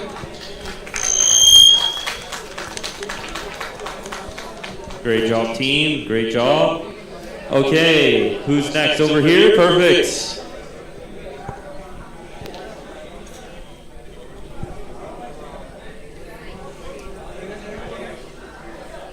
Good afternoon, sir. My name is Mohan. Our team name is Serenity Innovators. Serenity Innovators. Regarding the customer service improvement, we will be using mobile control devices to enhance the customer satisfaction for better room service like lighting, Alexa, the voice modulation. The customers can, after coming to the resort, for the better customer service, effortlessly they can speak their word modulation, the work will be done. Like instant line or instant hot water management and all. Like next, instant guest sentiment evaluation for providing exponential experience by analyzing guest feedback and online reviews. By what review they give through online, through AI, we will see that information, and according to that we will improve from everything regarding the technology itself. Multilingual communication device for effortless communication.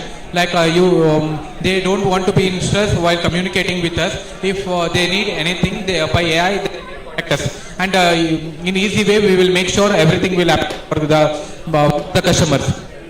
And predictive service like anticipated helps in arranging early checking before they arrive and all. Like in parking lot, sometimes parking will be the problem in resort or in hotels. That will be cross-checked and everything. And AI equipped dustbins to segregate waste management will be there. Next, even housekeeping or voice modulation will also be there to check in and go through and all. Thank you, sir. Alrighty, round of applause. Great job. Yeah, I haven't seen many hotels with smart tech, so that's a cool innovation that might be awesome to have. Yep, over here. Hello, I am Arjun, and our team name is Aura. So the cultural sensitivity and the global appeal. The challenges which we have faced with the cultural sensitivity is that guests from different cultures may have varying expectations of luxury and personalization, making it cultural challenge to cater to everyone effectively. So the solution of this problem will be explained by my teammate, that is Samir.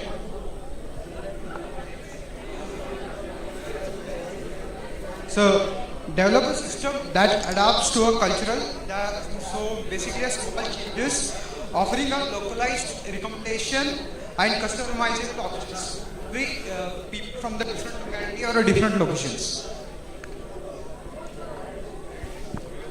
Perfect. Thank you. Round of applause. Great job, team.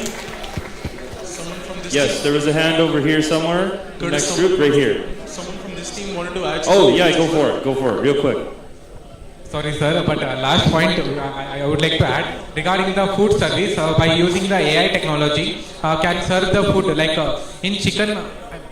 In kitchen, in kitchen, the chef will be there. But sorry, guys, sorry.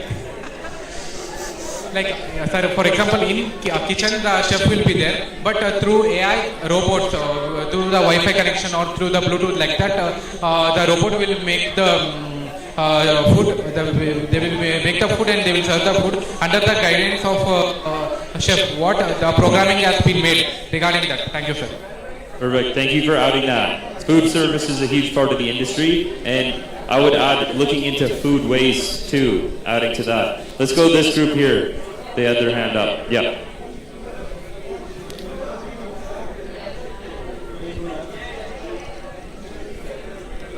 Sir, by using AI regarding hotel resorts, we can follow up some sequence in the field of seamless integration across touch points. It basically AI-powered communication ensures that guests feel attended to 24/7 with real-time problem-solving capabilities, so that the customers who are being there for that particular resort, they may feel like they are being served, and the fare and the prices which they are facing to the that hospitality regarding that particular resort is being worth of it. And another point I would like to focus on it is that sustainability at its core. It basically tracks energy users in guest rooms and offers suggestions for sustainable choices. Hence, it helps in consumption of energy at optimum utilization of resources in that particular resort. And its impact on successful industry or resorts are like it uses operational efficiency as well as sustainability. Thanks. Amazing. Great job. Round of applause. Yeah, over here, this team.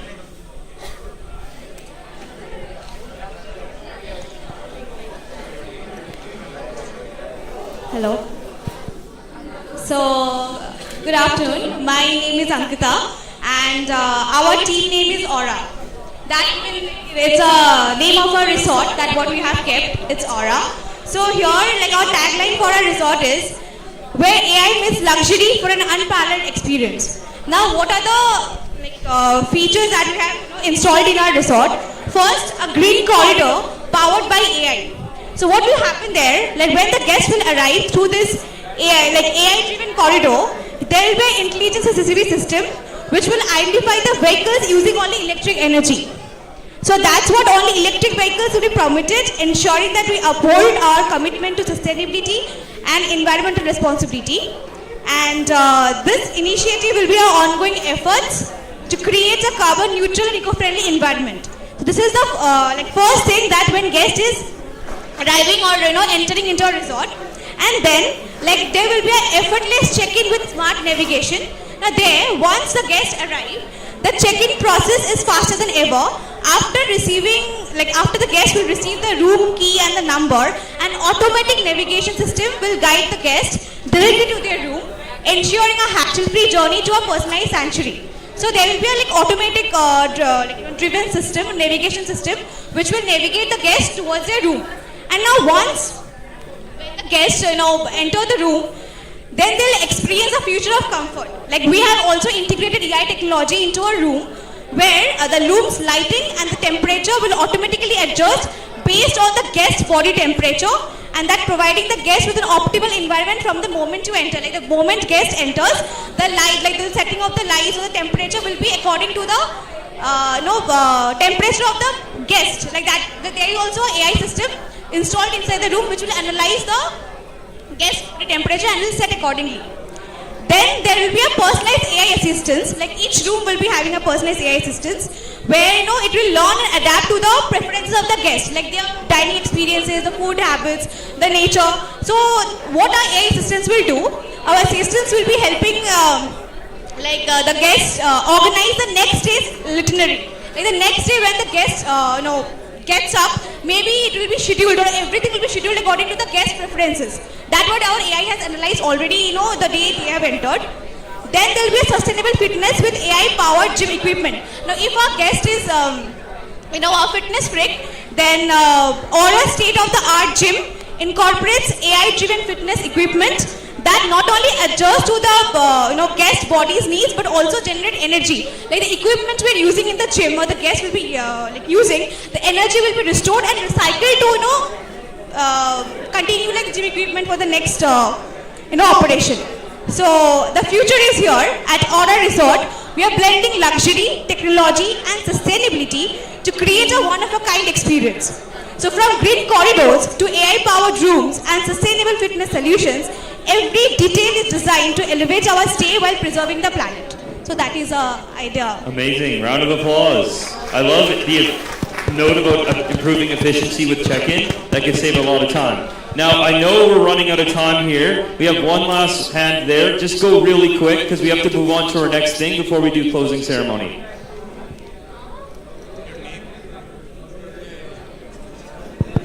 Check, can you hear me?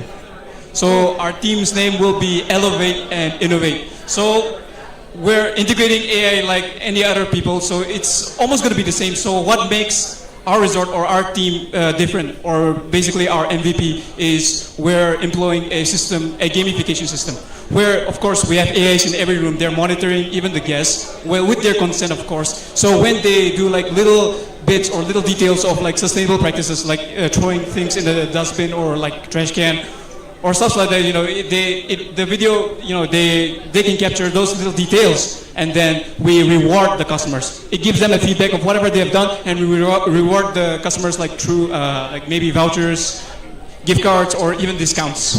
So that was actually what we were planning, and like for our business, to keep getting better, we need continuous learning and improvement. So feedbacks are very critical. And in like today's society, like there are so many people who they don't give genuine feedback, or they don't give genuine feedback. So we want to encourage that, and to encourage that, we will promise them like a guaranteed reward system where they will be compelled to give genuine feedbacks, and where we will encourage them to come again and stay with us. Thank you. Amazing. Yeah, round of applause. Great job. I love reward systems. They work really well. Okay, thank you so much for participating in that part of the workshop. We're going to move on to the final portion. This is the reflection period. So, we're going to get you all to answer the following. Imagine your future career. How do you think AI will shape the way you work, collaborate, or solve problems? And I want you all to answer that on the GELP School. Okay? We'll be selecting a reflection winner at the end. Right? Sounds good? And as my friend said back here, we need good feedback. Right? So I'll give you guys the next few minutes to work on that, and then we'll wrap things up. Thank you.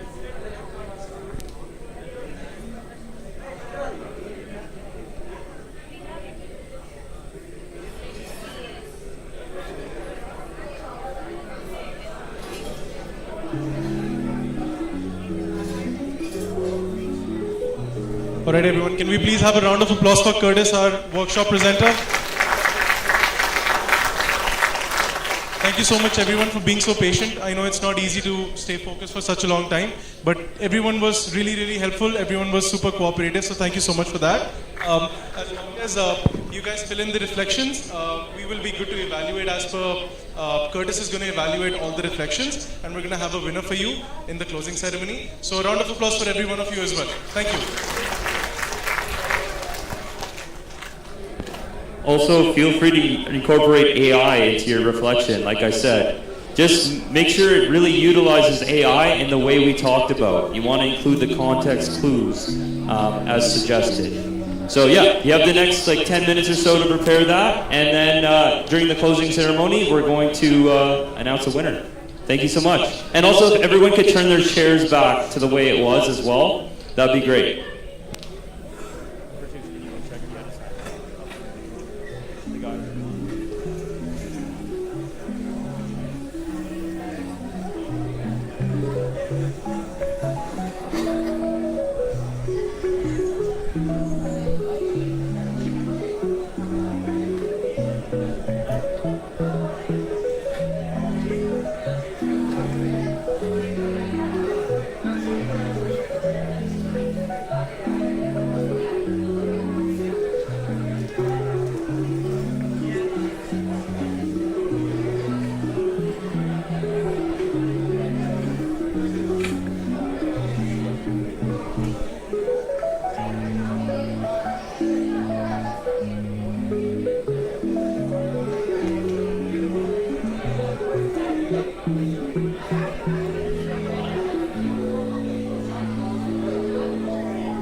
Sorry, one last thing, everyone. I'd like to take a selfie with you all. So if you guys are down for that, actually, everyone stand up. You've been sitting for a while. Let's stand up and do a selfie.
Good evening, everyone. Again, requesting all the students to be seated inside the auditorium before we begin the closing ceremony. Good evening again, esteemed guests, dignitaries, faculty members, and my dear students. I, Chandrika Krishnan, I, Srijita Vishwas, will be the host for the evening. I am immensely pleased to welcome you all to the valedictory ceremony of the International Conference on Agile Leadership and Sustainable Development Strategies in the SDG era. Today, we celebrate the culmination of insightful decisions, knowledge sharing, and collaborative spirit that has made this conference resounding.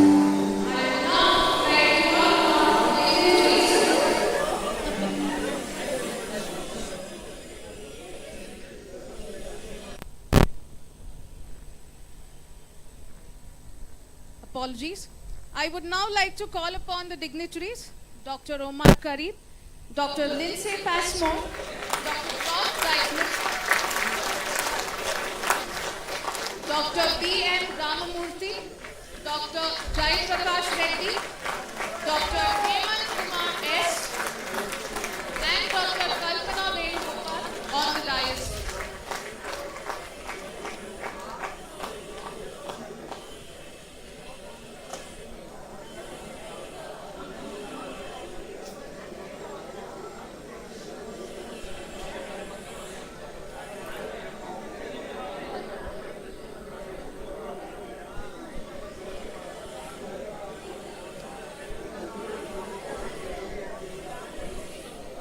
The International Conference proceedings served as a vibrant platform for discussions on sustainable finance and leadership paradigms essential for achieving sustainable development goals. Alongside in-depth deliberations on green banking, green energy, socially responsible finances, and reducing annual CO2 emissions, the event featured an engaging leadership panel discussion. The segment explored the evolving skills and traits required for effective leadership in the modern era, with a focus on agility, emotional intelligence, and accountability.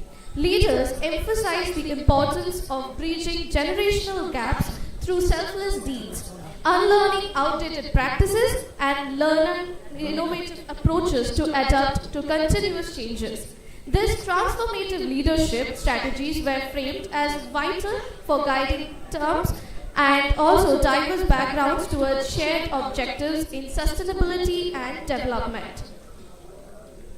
The panelists also highlighted how agile leadership fosters resilience in rapidly changing environments, enabling organizations to remain aligned with sustainable development goals.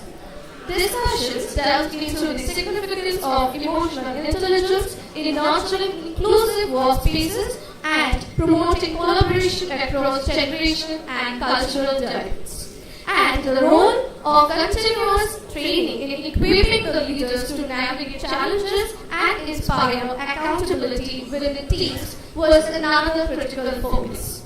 By integrating these leadership insights with actionable strategies in sustainable finance, the conference underscored a holistic approach to fostering economic growth while ensuring environmental and social responsibilities. Thank you, Professor Srijita, for that insightful overview of the conference proceedings. With all the valuable research shared and discussed today, it is now time to honor the outstanding work that stood out among the many remarkable contributions. Let us begin by recognizing excellence in research. We now move on to the much awaited Best Paper Award distribution. So this award acknowledges outstanding research contributions that have enriched our discussions and provided new perspectives on agile leadership and sustainable development. It is a testament to the dedication and scholarly work of the participants. I request Dr. Omar Kareem and Dr. Jai Prakash Reddy to kindly come forward and present the award to Dr. Guruvaya Pelluru. I request Dr. Guruvaya Pelluru to kindly come on the dais.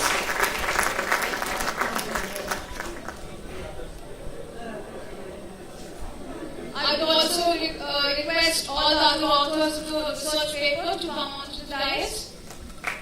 Shri Vidya ma'am and Dr. Karunakar Reddy sir.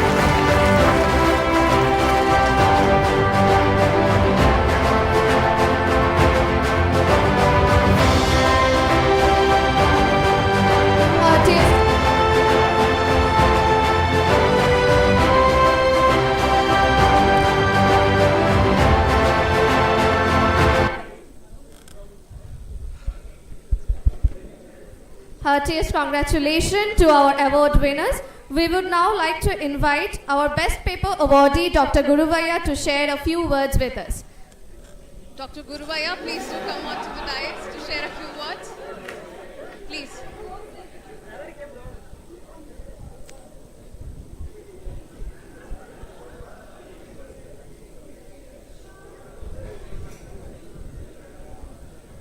All right.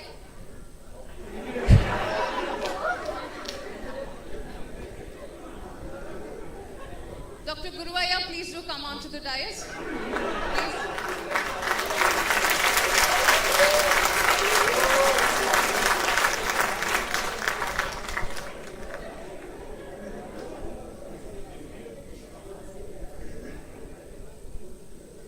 Good evening to one and all who are presenting here.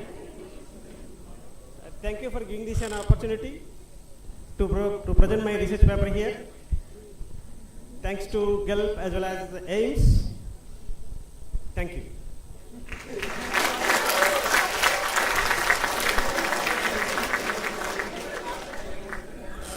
Thank you, sir, for your thoughtful and insightful speech.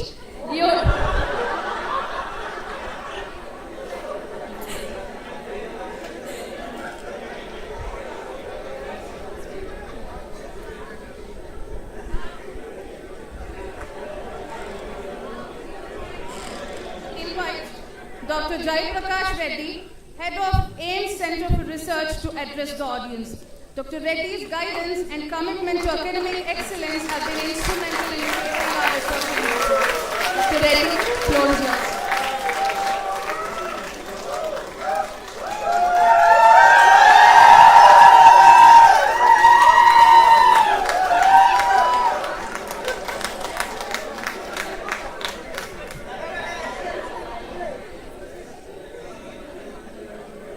Good evening, respected dignitaries,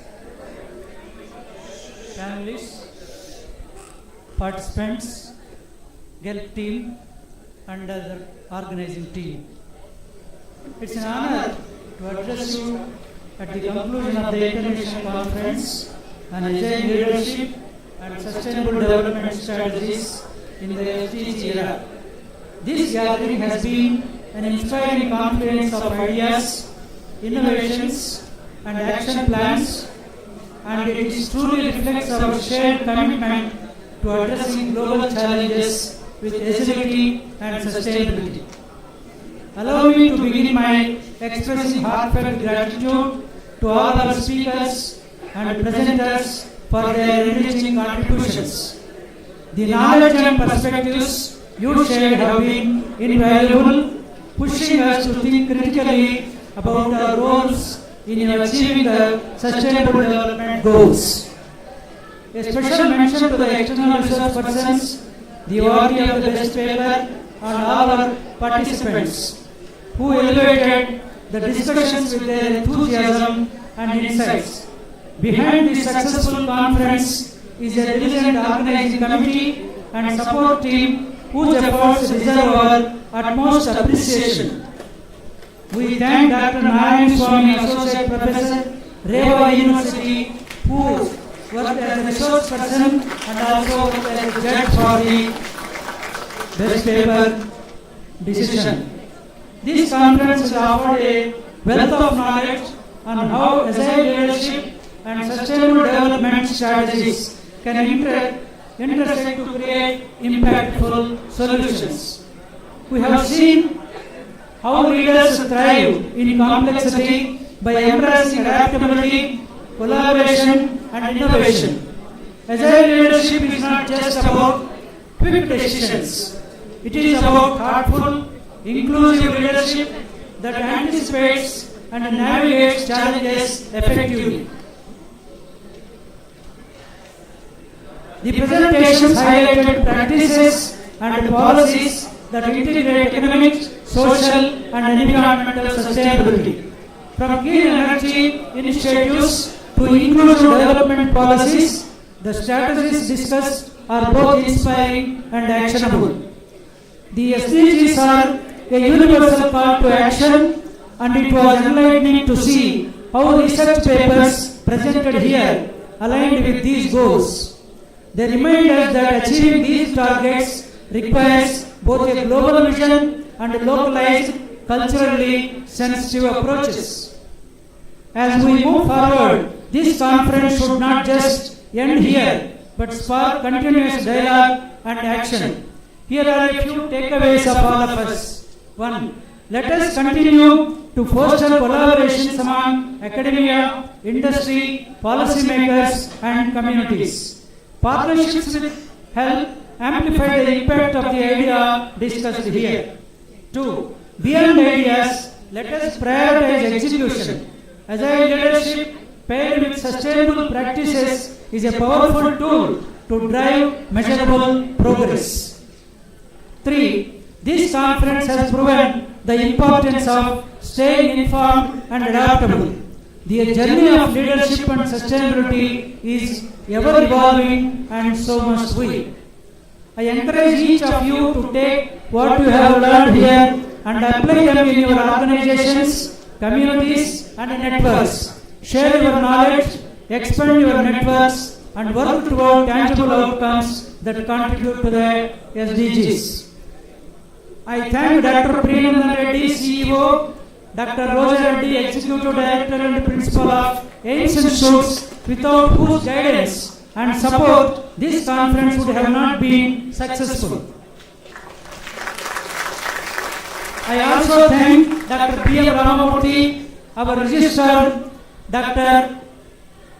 Hemant Sir, Dean, Business School, Dr. Kalpana Venugopal, Program Director, Anuradha Madam, Director of ACSD, and all the team members who worked hard to make this event successful. Finally, I want to thank my dear friend Dr. Jawad, Senior Manager, who is the key person in organizing this international conference. I thank the teaching, non-teaching, all the members who worked hard in making this event successful. I wish all the students a grand success in your future endeavors. Thank you very much.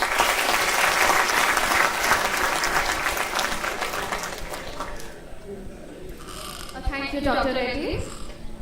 It is with great pleasure that I invite Dr. Omar Karim, founder and president GELP, to share his thoughts and reflections on the conference. His insights and contributions have been invaluable, and we eagerly look forward to hearing his perspective. Over to you, Dr. Karim.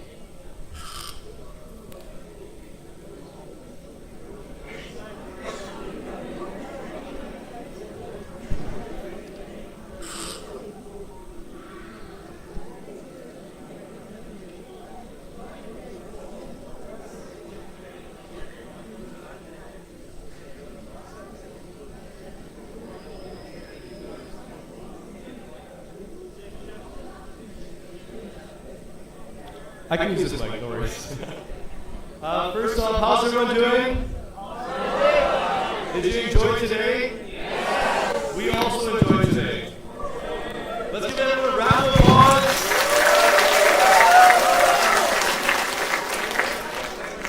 On behalf of the Global Emerging Leadership Programs and AIMS Institutes, we just want to say thank you so much for everyone who's tuning in virtually. Thank you for being here. Thanks for joining in all the sessions today. Thank you for everyone who's here in person. It's been such an amazing opportunity. We had many workshops today, all on different topics. And so I know some of you were able to experience 2 out of the 4 workshops. Many of you will be able to experience the rest of the 2 tomorrow morning. But some of the workshops entailed community catalysts, youth empowerment for sustainable development, the future of work, life with artificial intelligence, the balancing act, nurturing mental health for effective leadership, navigating social pressures, making choices that reflect who you are. And you know, it's really important, you know, it's so nice to see all the reflections that are in the GELP School app. And I wanted to take a moment to actually recognize one of the reflections that I was just reading before I walked on stage, and I thought, okay, I have to share this reflection. And I wonder if Priya, is Priya in the audience? Priya and Rob? Okay, perfect. So Priya, I'm going to read the reflection if you're okay with that. Yeah? So Priya was in the AI workshop, and the question was, how do you think AI will shape the way you? And this is Priya's response. In the dynamic and competitive world, I see myself thriving as someone who loves organizing, planning, and finding innovative solutions. I believe AI will allow me to focus on what I do best, bringing creativity and strategy to the table while it handles repetitive tasks with precision and efficiency. The powerful collaboration between human creativity and AI's intelligence will enable me to tackle challenges effectively, create meaningful impact, and contribute to shaping a smarter and more resourceful future. Can we please give Priya a round of applause? Now, Priya, I have a lanyard for you after as well, but I will say something to everyone in the audience. You still have a whole day to submit your reflections on the GELP School app. For those who are watching virtually, you still have a whole day to submit your reflections on the GELP School app. And we will be selecting some of the top reflections, and there will be prizes and awards given at tomorrow's students' closing ceremony, okay? So please, even after today, after you leave today, after you leave this closing ceremony, please post. Look at other posts of other students or faculty members that are sharing their reflections and engage one another. The whole purpose of the application is to create community and create a sense of belonging. On that note, this brings the international conference portion to the end, and I'd just like to thank everyone for all their time, their leadership, and efforts. We look forward to seeing you tomorrow morning for the rest of the student workshops, and following the next afternoon with the faculty development program. Thank you so much and have a great day.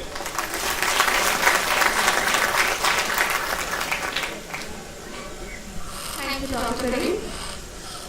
We now have the honor of felicitating Dr. Narayan Swami Tangave, Associate Professor at AL Business School, who served as the esteemed evaluator for our conference proceedings. His expertise and thoughtful assessment have greatly contributed to the success and integrity of this conference. I request Dr. Lindsay Passmore, Dr. B.M. Ramamurthy to kindly present the presentation.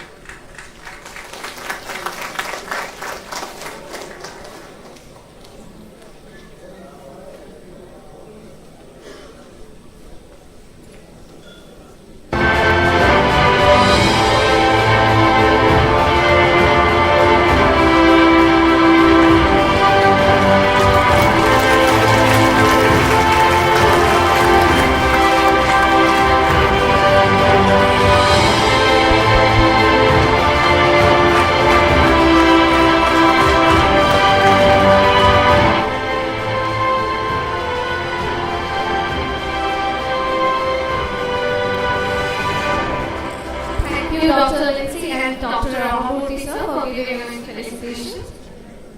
We express our gratitude to Dr. Palavira Reddy, former Vice Chancellor of VTU, who, though unable to join us today, has made a remarkable contribution to this event. As we conclude this conference, we extend our heartfelt gratitude to the key pillars behind this event. Dr. Omar Curry, founder and president, GELP. Dr. Lindsay Passmore, faculty and past chair of Mellon School of Business. Quantian Polytechnic University, and Mr. Brock Dykeman, past President and Vice Chancellor, University of Canada West, and to all the esteemed members of the GELP team. Special thanks to the management of AIMS Institutes, Dr. Kiran Reddy, founder AIMS Institutes, Dr. Priyanand Reddy, CEO AIMS Institutes, Dr. Roja Reddy, Executive Director and Principal AIMS Institutes, Dr. P.M. Ramamurthy, Registrar AIMS Institutes, Dr. Jaiprakash Reddy, Senior Professor and Director AIMS Center for Research, Dr. Hemant Kumar S., Dean and Professor, School of Business, Commerce and Finance, Dr. Kalpana Venugopal, Professor and Program Director, MBA, Dr. Jawad Galambo, Associate Professor and Manager, AIMS Center for Research. Special thanks to all our teaching and non-teaching staff for their unwavering support and our dedicated student volunteers, of course, for their active participation and hard work in making this event a grand success. Conference participants are kindly requested to collect their participation certificates from the registration desk outside the auditorium after the ceremony. And a gentle reminder to our students to please be assembled in the auditorium tomorrow at 8:45 a.m. sharp. And once again, we extend our heartfelt gratitude to all our esteemed speakers, participants, and organizers for contributing to the success of the international conference. We hope the insights and the knowledge shared today will inspire the future endeavors in agile leadership and sustainable development. Thank you for your presence and active participation.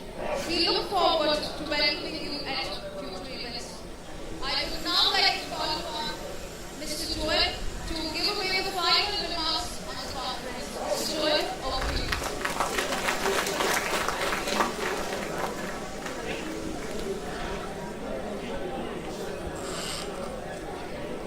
Wow, what a day it has been today. How is everyone doing? You're doing great?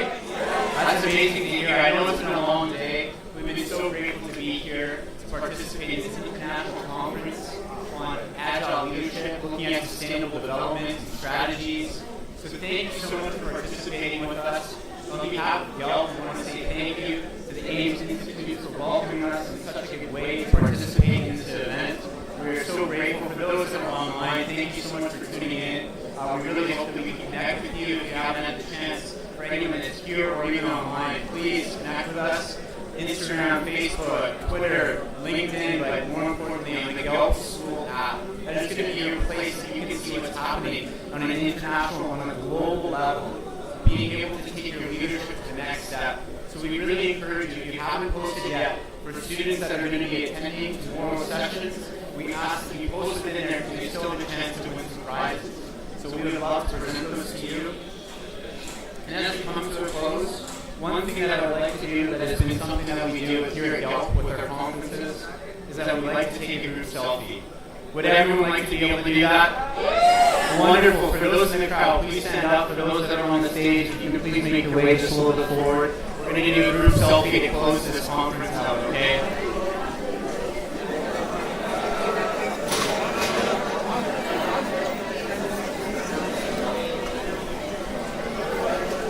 Okay. Is everyone standing? Not yet? Don't worry, I'm going to turn the camera around. Okay. Sure, for those, for the delegates up front, please, make your way just to the bottom there. Thank you. This will make it a little bit easier. We're going to do a countdown now. We're going to say on 3. So 1, 2, 3. I want to hear everyone say AIMS Institutes. Actually, let's say International Conference. Okay, on 3 we'll say International Conference. Are you all ready? Are you all ready? All right. 1, 2, 3. Awesome. Okay. Thank you so much. You can be seated.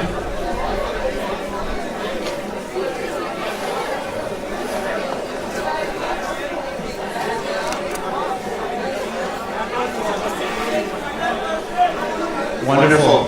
So on that note, we'd like to say a final thank you. Thank you so much for being here with us, for those online. And with that, we close out today's international conference. Bye to those online, to those that are here. Have a great night. And for students, we'll see you tomorrow.